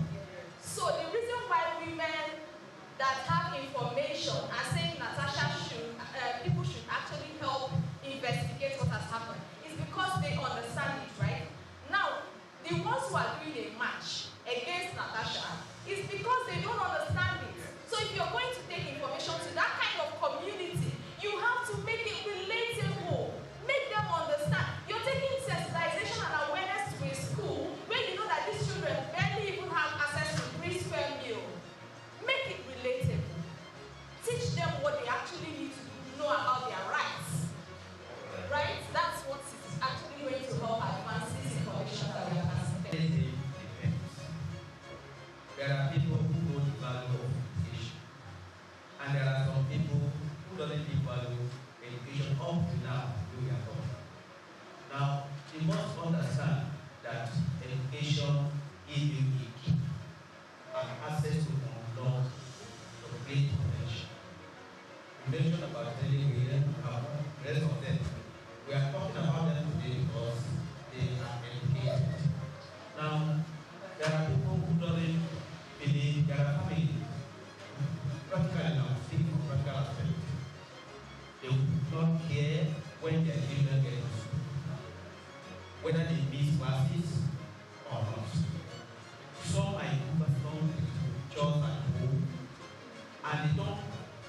is necessary that the child should get to school by 8 or by 8 or before 8 to at least to attend the first class, so that the child get to school demoralized. Some of them are big, some of them are dead, and they can't even concentrate. So what we need to do most of the time, we come there, relate to them, talk to them, give this child the benefit, the privilege of Shiksa, so that she will be able to concentrate at school and learn. I'll give you a scenario of a child left in the school, and the child close by 1 or thereabout. So, you see, they just push their child to school and they let the child or the school to take care of. They don't care what happens after the school, and they don't even know that the child's life matters. The child will grow up and to understand that it will learn better. The parents will include. Somebody will take their children's homework or whatever. But what am I saying in this case? School closed by 1, 2, 3, 4, 5, 6, 7, 8 in the night. I was able, but what is okay? Let me go to the place. I am going to buy food. I can't leave the place because the gate man there have problem with sex. So if you reach China, eventually I don't know where something when we are coming. Where are you? Say they come that they are the only one of them. They are afraid. Can you think about that? So at least the child you want to go to come to school and come again and you do our homework and this and that. So we should give priority, you see, to them. Let us have interest in what they are doing. That the best legacy you can give a child is education.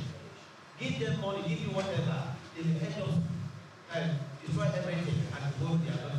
There are achievements in this country that are not of the asset because they are home.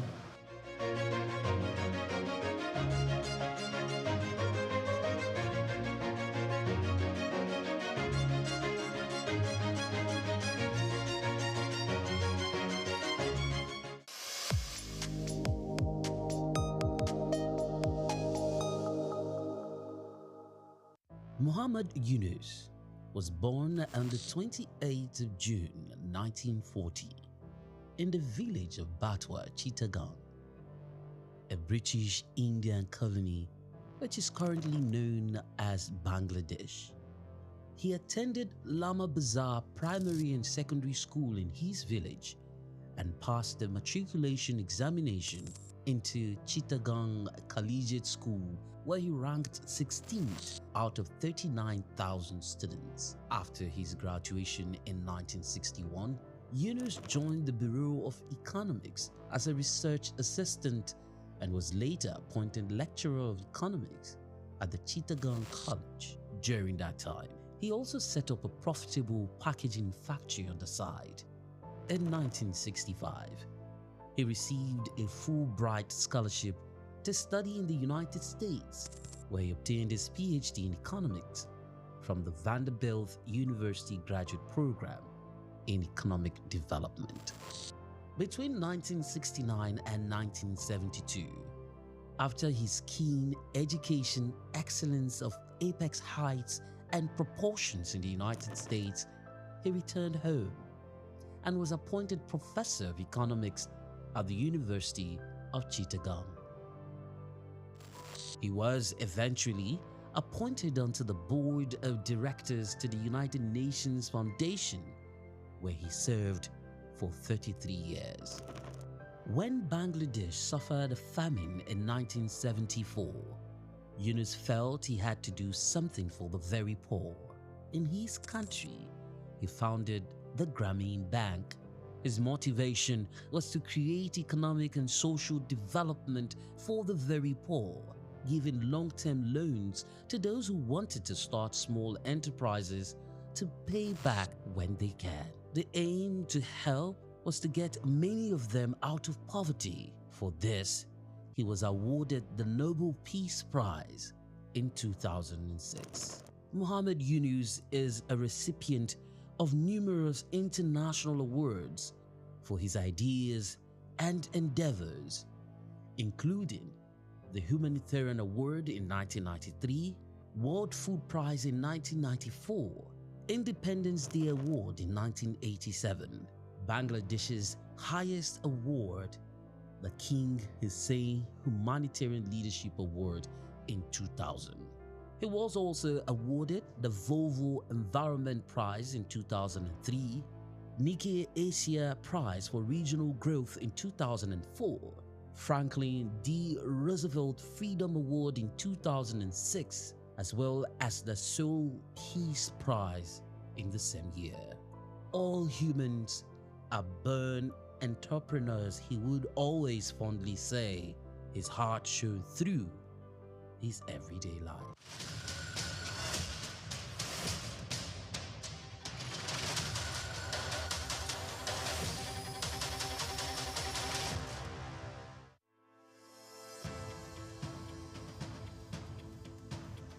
At the heart of a strong currency lies a simple principle. The demand for local goods drives production, creates jobs, reduces reliance on imports, and ultimately stabilizes the exchange rate. Countries like Rwanda, South Africa, and Egypt have achieved remarkable success by investing in their own industries.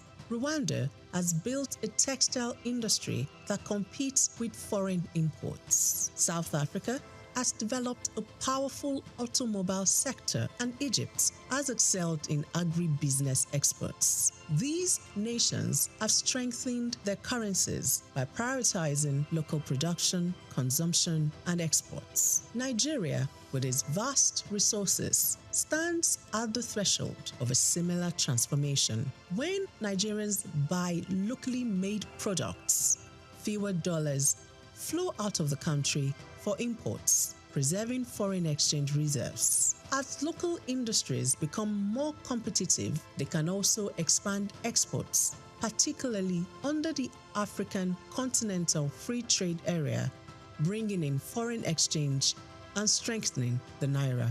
In 2022, Nigeria spent over $9 billion on food imports. If just half of that had been directed towards locally made goods, it could have significantly reduced pressure on the naira. The key lies in industries with the potential to drive economic growth: agro-processing, textiles, automotive, technology, and leather goods. Nigeria is already a leader in agriculture, but to fully benefit, the country needs to move beyond exporting raw commodities to processed goods. Products like cashew nuts, shea butter, palm oil derivatives, and hibiscus flowers command higher prices internationally. Ghana earns about $2 billion annually from cocoa processing, while Nigeria's cocoa exports lag far behind. With investment in food processing plants and the branding of agricultural exports as premium African products, Nigeria can bridge this gap, reduce reliance on European imports, and tap into Africa's fast-growing middle class. The Nigerian fashion industry has also gained global recognition, but the country still imports billions of dollars in textiles. In 2021, Nigeria imported over $4 billion worth of textiles, while Ethiopia, using local cotton, earned $110 million from garment exports. By boosting local textile manufacturing and using Nigerian cotton, Nigeria could reclaim a significant share of the $15 billion Africa fashion industry, positioning cities like Lagos, Aba, and Kano as textile hubs. Nigeria's automobile sector also presents an opportunity. The country spends over $8 billion annually on vehicle imports. In contrast, South Africa's automotive sector contributes over $12 billion to its GDP and employs more than 100,000 people. By implementing policies that support local vehicle assembly and production, Nigeria can reduce import dependency create jobs, and become the region's automobile hub. Nigeria's tech ecosystem, home to fintech giants like Flutterwave and Paystack, is already Africa's largest. If Nigerians prioritize homegrown software solutions, the country can reduce capital flight and strengthen its tech industry, making Nigeria a global player in technology. The leather industry, particularly in Kano, also holds significant potential. While Nigeria produces some of the finest leather in Africa, much of it is exported as raw material. If we focus on producing high-end leather goods like handbags, shoes, and belts, Nigeria can meet local demand and expand exports. Ethiopia's leather exports exceeded $133 million in 2022, while Nigeria's remained under $50 million. By branding and exporting premium leather products, Nigeria can become Africa's leather capital, boosting the naira through increased foreign exchange earnings. To strengthen the naira, Nigeria must prioritize investments in infrastructure, improve product standards, enhance branding, and implement policies that favor local manufacturers. Consumers must also consciously choose locally made products to create jobs and drive industrial growth. The success stories of Ghana, South Africa, and Ethiopia show that this strategy works. It is time for Nigeria to invest in and promote made in Nigeria goods, solidifying and strengthening the naira for a more self-sustaining and prosperous economy.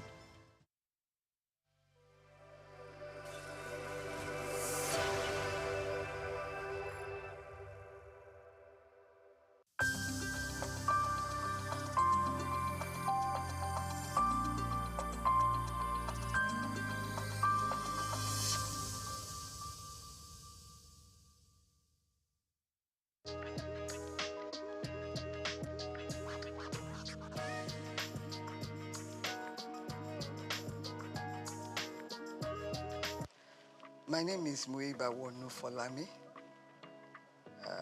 an indigenous of Lagos State, Ikorodu, to be specific. I was born in Lagos 86 years ago, and to the glory of God, I'm still alive and well, and trying to be a relative in the cause of women.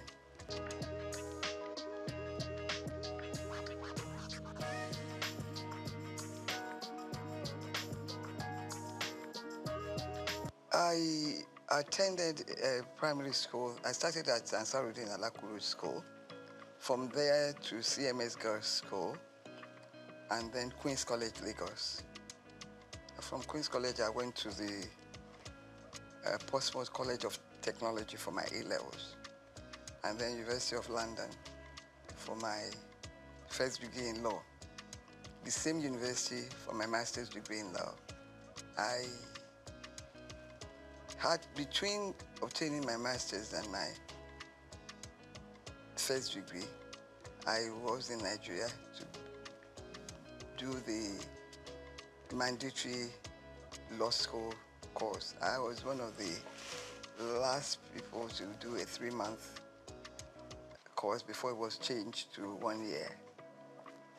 And then went back to England for my master's. And from there to lecture at the University of Zambia. Back to Nigeria, I was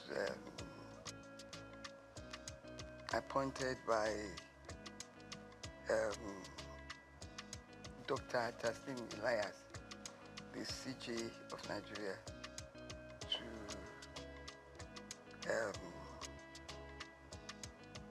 the Commission for Advanced Notice to Lawyers of Developments in Law. It was a commission funded by the Ford Foundation to keep lawyers abreast of the developments in law. I was a director there. Then from there, I was admitted to the Federal Ministry of Justice. Right after being legal advisor to many ministries, I ended up as the Director of Public Prosecutions for the Federation. And after that, whilst I was the Director of DPP, I was appointed Attorney General and Commissioner for Justice in Lagos State. After retirement, I've been involved in social work, in religion. I've always had religion, but I spend more time on religion. I read, I watch telly, and I live a good life to the glory of God.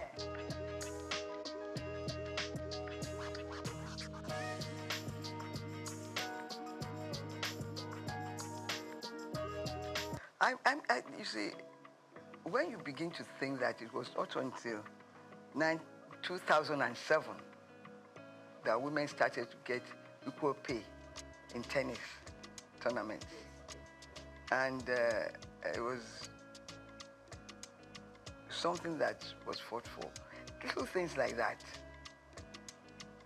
does not add to equality. But when it was done, it may be small, but at work, even at work in employment, women are still discriminated against. And most women do two jobs. They look after the home, and they do the normal work that a man does in an office. Why I fail to understand this inequality in the treatment of women is that the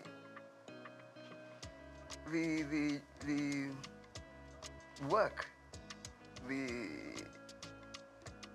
responsibilities in the workplace is not reduced for women, even though we do not want to be paid the same salary as men. It's a fight that has continued, and in that area, I think we need to do more to push for more recognition. Women have contributed immensely to the society. The men that are now resisting equal pay were brought up by women. That's what I do not understand, that they can think like that. We continue to push. But how can we speed this up? By bringing it to the attention of world powers, recognition by every country of equal opportunities, equal pay. I want to know, I want somebody to explain to me the jobs that women cannot do. Yeah. They've contributed immensely. Even in the new thing, IT, we're well at par with men. So I do not see the reason for it.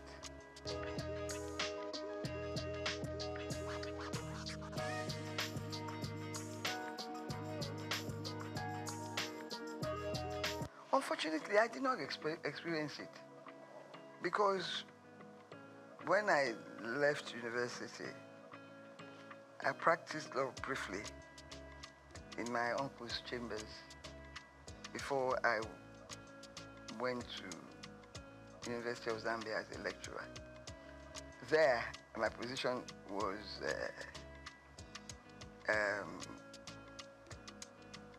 enhanced in the sense that I was a foreigner, and I got all the benefits of being a foreigner, serving in their service. Fortunately, in Nigeria today, the federal government does not discriminate in terms of salaries. Whether you're a man or a woman, you get the same salary scale, and you are promoted on equal basis. Kudos to the federal government, to Nigeria for that. But in the private sector, things are different. In some companies. This is the areas that we have to work on because the job content is the same.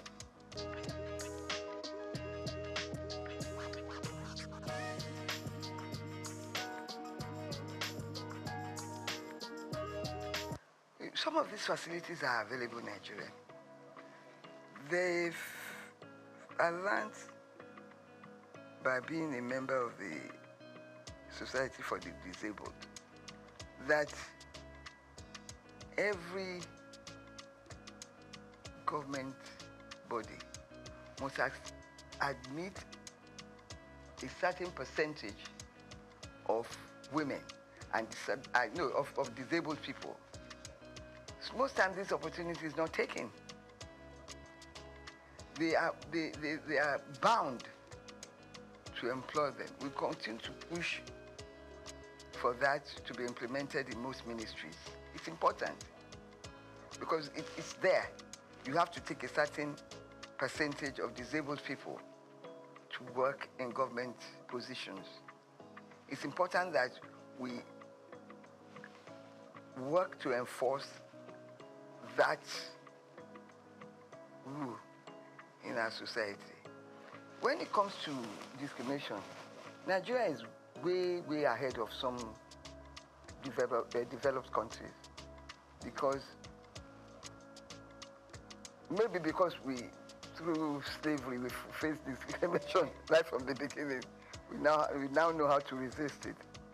But in my country, Nigeria, in the federal government, in the state government, there is no discrimination. It may happen in private organizations, but they must continue to push to let them understand that the job content is the same.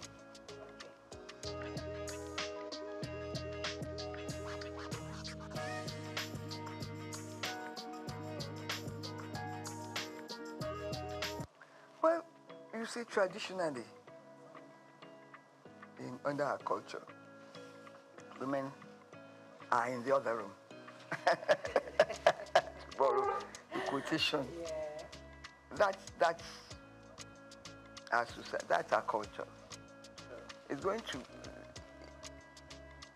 to take a long time to evolve. In my time, female education was not so-called popular. It's only the educated few that strove to send their children to school, their girl child to school.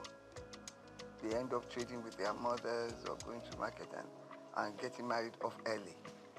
But as education began to rise in our community, its value was seen by my parents and others of their contemporaries to educate the girl child.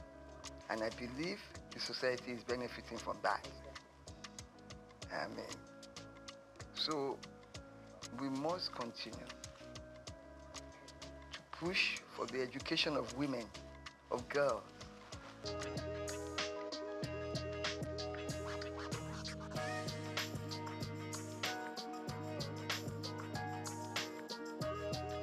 I have fought that, when I read that, the certain state government has appointed look at our National Assembly, 4 women in the Senate. Isn't that shameful? And that is the society. We have to continue to push women up. Let these political parties know that we want women. Let us organize ourselves to continue to vote for women massively. I give kudos to our governor, Babajide Sanwo-Olu. His cabinet women is well represented in his cabinet. And I enjoy that, I love him for that. And I continue to urge him to do more. He's done a lot. I think Lagos State has the largest representative of women in cabinet. First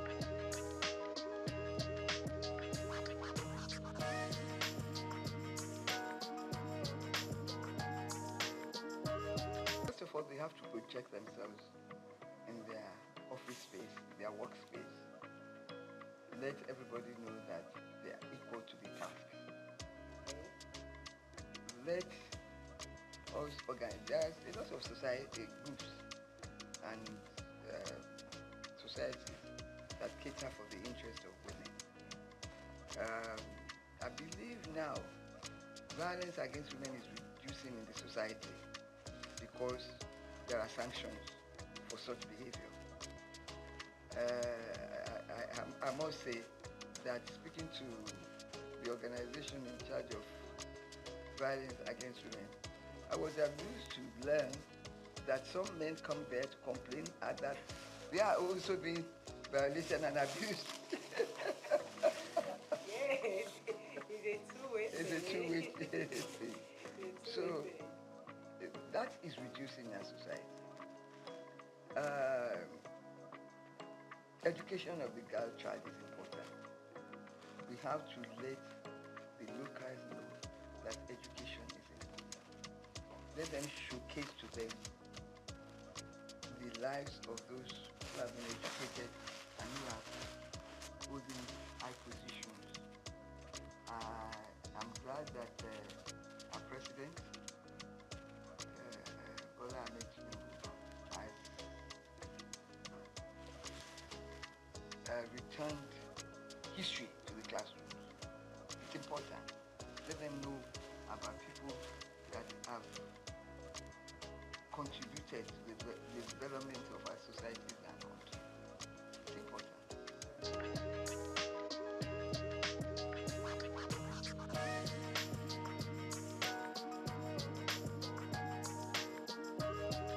Yes, it's education. It's education. Once people are educated and they know that there is nothing a man can do that a woman cannot do when it comes to the workplace. We have women engineers, miners, and also all of that. Give me a job specific that a woman cannot do, then I'll change my views. So the moment you begin to upgrade education, let government now continue to vote more for education. I don't believe we are doing enough. There is a UN convention, and I think Nigeria is part of that convention, that a certain amount of a nation's income should be devoted to education. I'm not sure whether Nigeria is complying with that. But some states are better than others. And we must, education, I believe in education of the girl child. Some states now are taking children, girls off the street. Walking is completely prohibited. Things like that will help.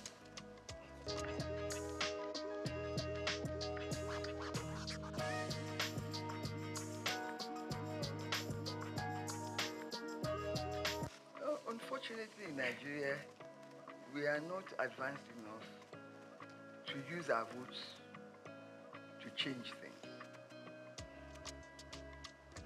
We are still not voting for individuals. We are voting for parties, irrespective of performance. Education will help. And when we join other nations for the same purpose, we get results. Our organizations who are fighting for women in Nigeria should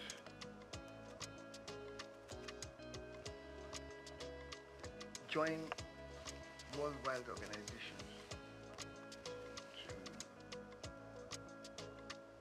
to showcase our own situation and learn. I believe that when you talk to others, you come back with ideas on how to improve things. So we must improve things by telling women in positions to show, to continue to prove that they are more than up to the task. It will not come to us on a platter of gold. We must show by our actions and behavior that we are up to the task.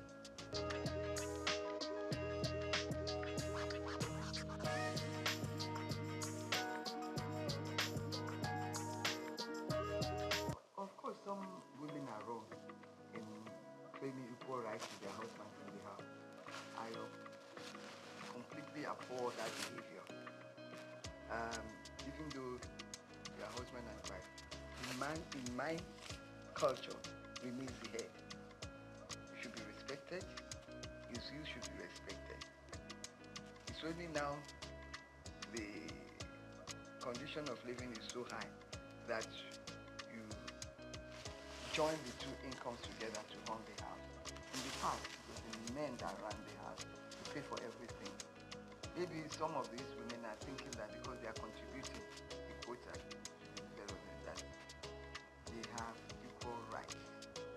Yes, they have equal rights in the upbringing of the children, in their homes and everything. But respect is important. That will keep the home, and the children will learn and imbibe it into their own children too. Equal rights does not, in my view, mean that you can be rude, can not submit to your husband's wishes. Equal rights means something differently. Respect comes out of it. It's important.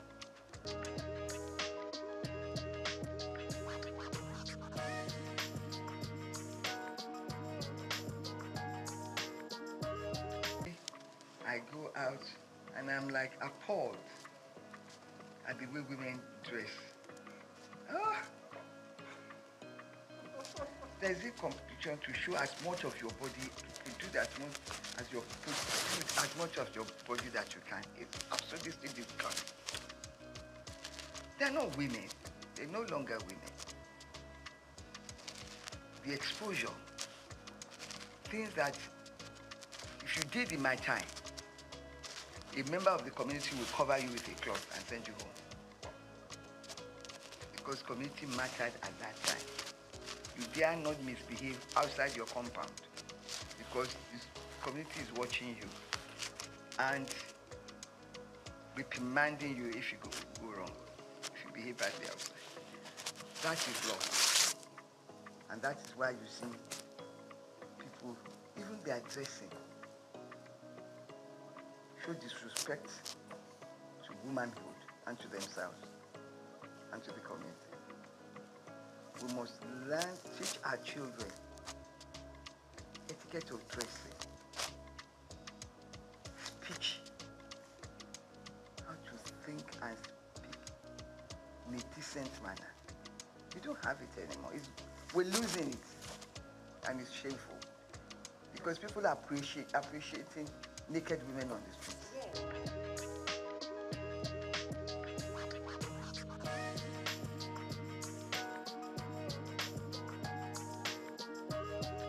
Both sides. If people dress badly and you tell them and ignore them, they won't try the next time. For instance, I believe nobody can dress to come to my house or to come to my party like a naked woman. I will turn her back. I will turn her back. So that's the type of thing that we should all do. Let the people doing this know that we do not appreciate things like this. When the society itself corrects it, we must correct it individually. It should, it does, if their parents cannot correct it, we must, by ignoring them and not allowing them to come near us.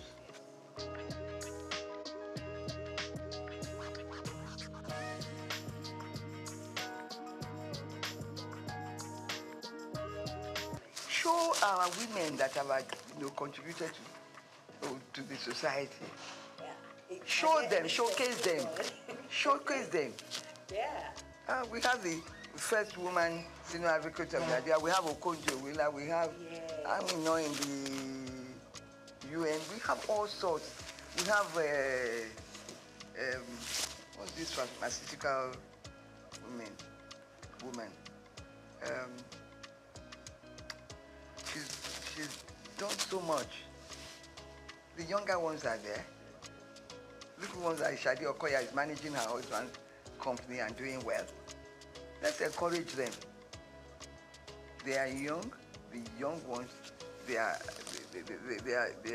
working to improve the society. There's so many of them out there. We should showcase them. Let them know that we have women who are of top quality, intelligent, and well-behaved, and they dress well.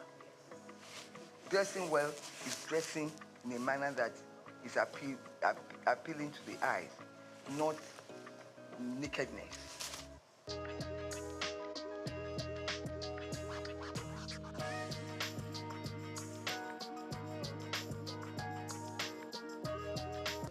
That's my darling, this new CJN of Nigeria. Okay. Who do that?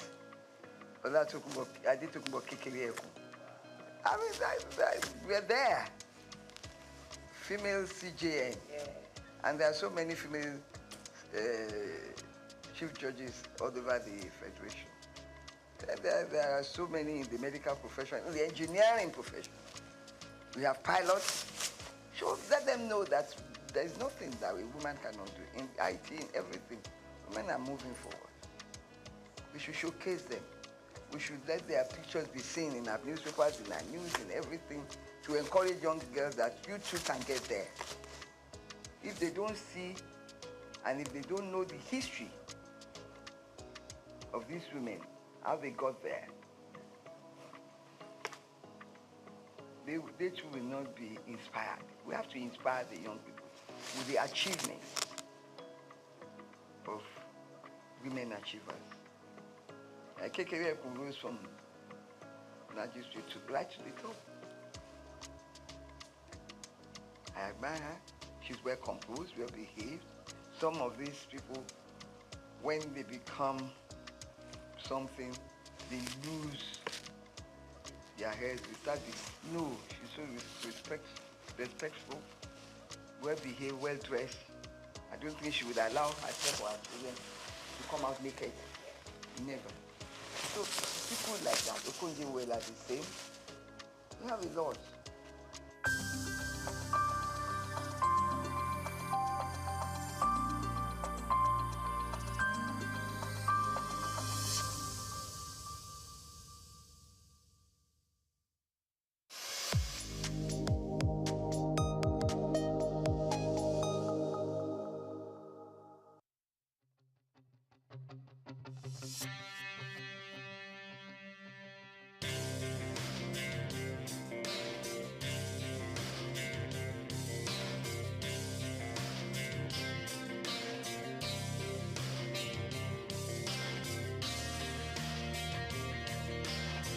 When you visit Lagos for the first time and Google fun or recreational places in the city, at the top of that list will be Freedom Park.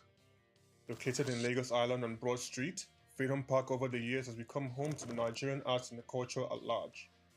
From annual big shows like the Lagos Theatre Festival, Celebration at the Lagos Poetry Festival, to local festivals that celebrate literature, music and arts. Freedom Park is one of the most visited recreational sites in Lagos, for both local and tourist people alike.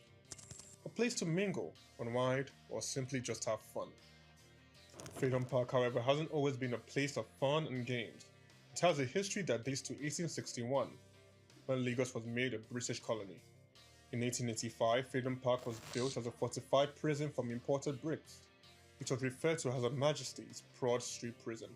Some prominent political prisoners were held in the prison, people such as Herbert Macaulay, Michael Imodu, and Obafemi Awolowo. In 1979, Her Majesty's Broad Street Prison was destroyed, reduced to a dumping ground. It was later rebuilt in the 1990s, celebrated in 2010, Nigeria's 50th Independence Day. Freedom Park still holds a bit of its history within its walls in the museum where there are pictures and artifacts. some of the old prison facilities have been converted into leisure facilities that people visit and enjoy today.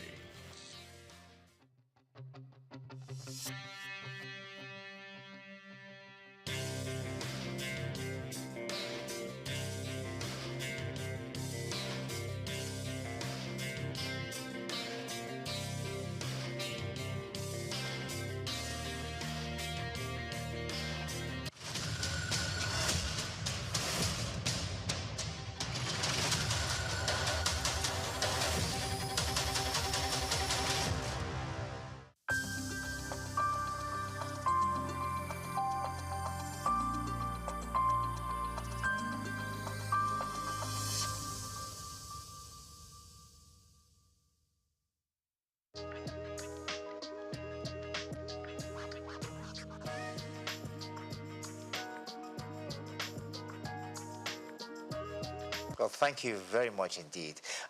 My name is Stephen Kola Balogun.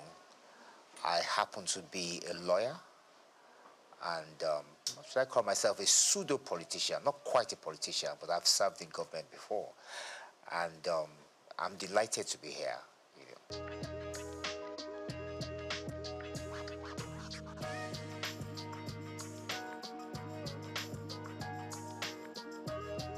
Well, thank you very much. Well, yes,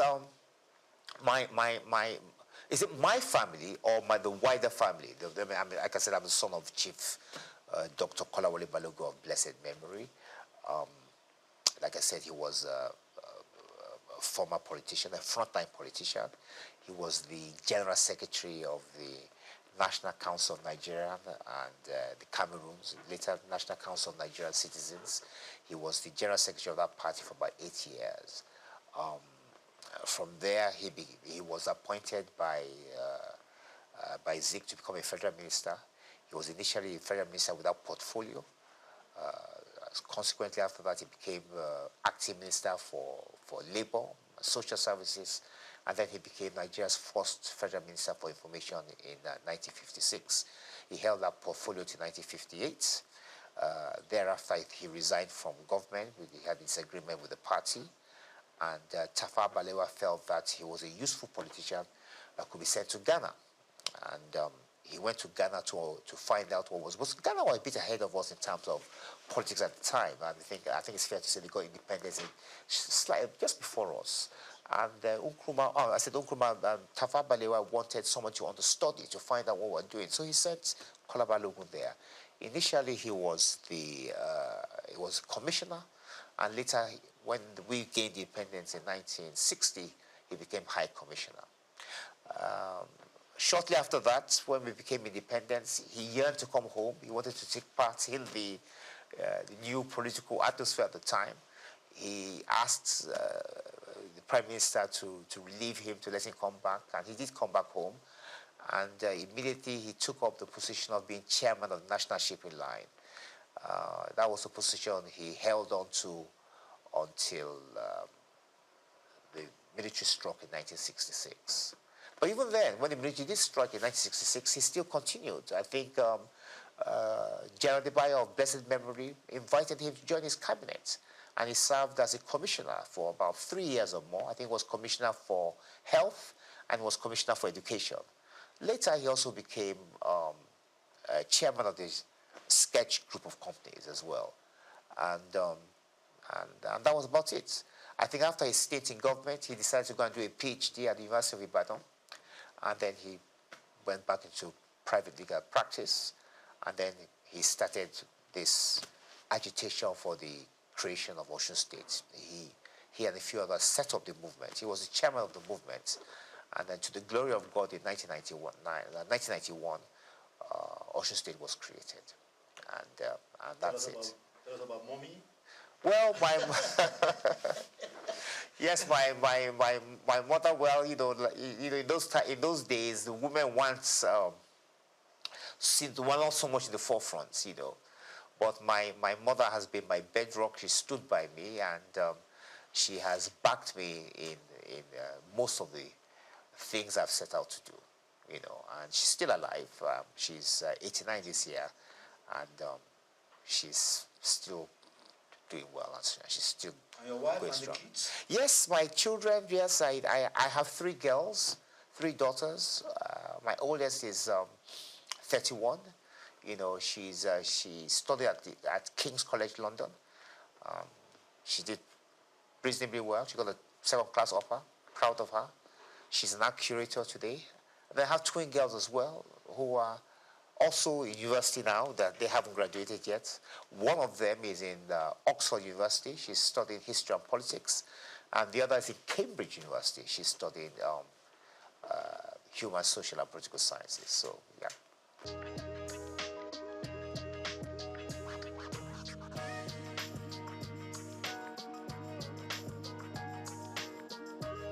I did. I mean, my father, Chief Kolawole Balogun of blessed memory, yes, he was in the 1st cabinet in the 1st Republic, the 1st ever cabinet Nigeria had, and he served as the Federal Minister of Information and Research. As a matter of fact, he happened to be Nigeria's 1st information minister. Later, T.O.S. Benson, of course, became the independent Nigeria's 1st information minister, but independent Nigeria. But Nigeria's 1st ever information minister happened to be Chief Kolawole Balogun of blessed memory.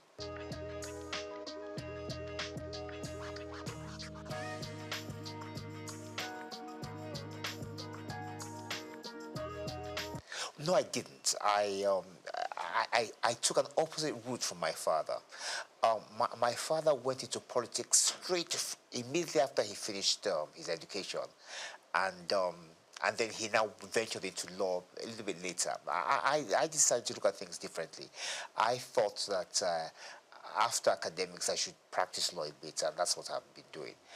But at some point, I think that was in about 2011, I was called upon to serve in the Osun State government as a commissioner, and I took up that opportunity, and I enjoyed myself.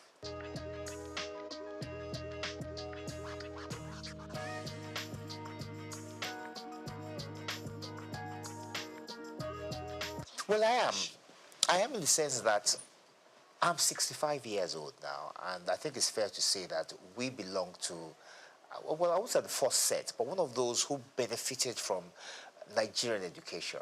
I schooled here. I went to secondary school in the West. I went to the University of Ife, went to the Nigerian Law School. I think it's fair to say that all the schools at that time were of high quality, produced top quality students who went on to make names for themselves, not just here in Nigeria, but also abroad. I think we still do that now, even though the standard of education has dropped. The sad thing about it is that Nigeria could have been a lot better in terms of the potential, because Nigeria does have a lot of potential. We do have very brilliant young men and women, you know, and I just think that if we had invested more in education, that we could have, the sky would have been the limit, actually.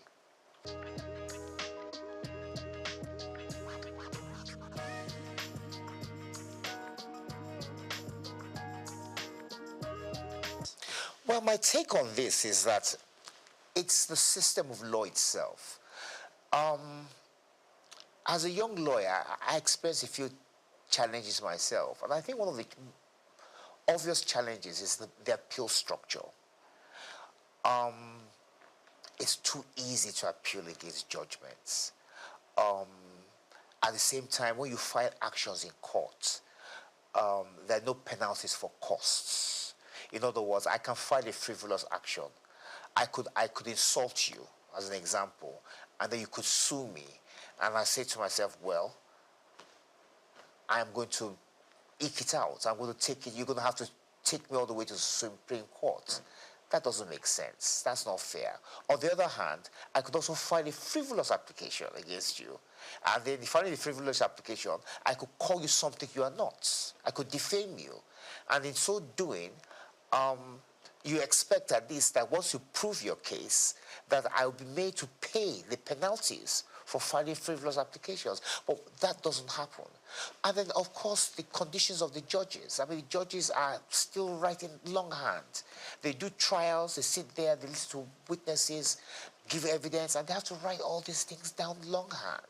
So there's so many challenges that has hampered the progress of law, and there hasn't been enough investment, I must say.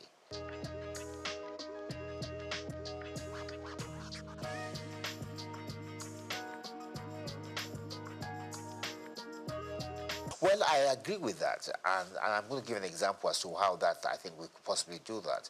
Now, the Supreme Court hears everything. It's the final court in Nigeria, so they're going to hear issues related to criminal law, civil matters, constitutional matters, as you know, all these matters that's got to do with elections, so on and so forth. As a matter of fact, when we have an election cycle, the legal system slows down because the judges are hampered. They're too busy listening to the various appeals from the various states and the federal government to do with the elections. So as a consequence, the other matters to deal with shipping, banking, criminal law are put on the back burner. I think we need what you call a constitutional court, whereby which the judges in the Supreme Court are divided. So you have those judges whose responsibility it is entirely to deal with constitutional matters, and then you have another set whose duty will be to deal with shipping, banking, civil matters, criminal matters, and so on and so forth. So I believe it's high time Nigeria has a constitutional court to try and aid the Supreme Court with the workload they have, which is, quite frankly, quite a bit.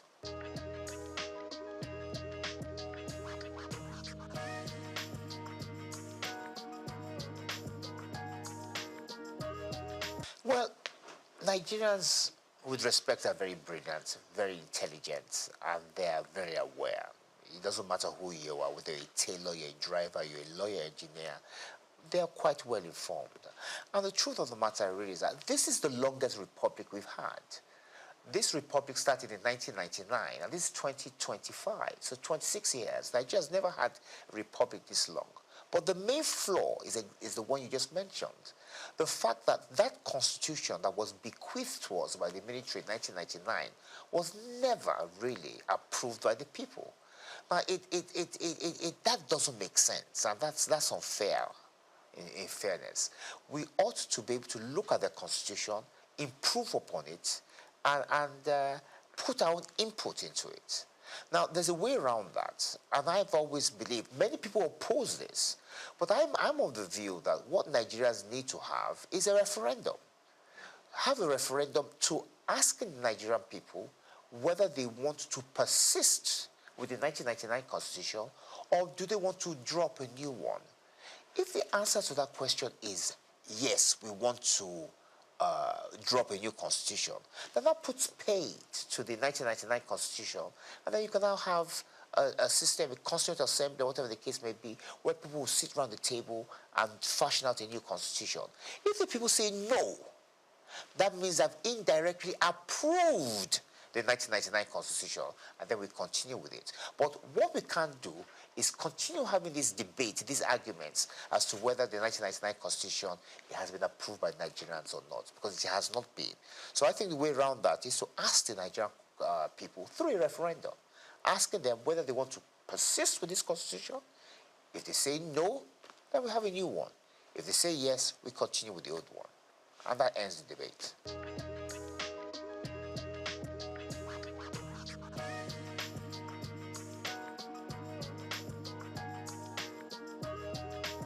Every system has its merits. Every system has its advantages and disadvantages. To some extent, the presidential system of government has an advantage. It has the advantage in the sense that it has brought government nearer to the people. So the people of Osun, from where I'm from, for instance, now, have their own state. Same thing can be said, it's been replicated across the country. However, the drawbacks, the disadvantage is the fact that it's extremely expensive. Now, look at Nigeria, for instance, now. We have 36 state governments. So that means we have 36 governments in Nigeria. If you add the government of Abuja, if you add the federal government, that's 38. Now, each one of these governments have some form of legislature, judiciary, an executive as well, local government, civil service. It's too expensive. Look, in America, where we borrowed this system from, the states came together to form a union. This is totally different. We are doing it the opposite way. So we've had a structure that we're now going back. So at the end of the day, many of the state governments are still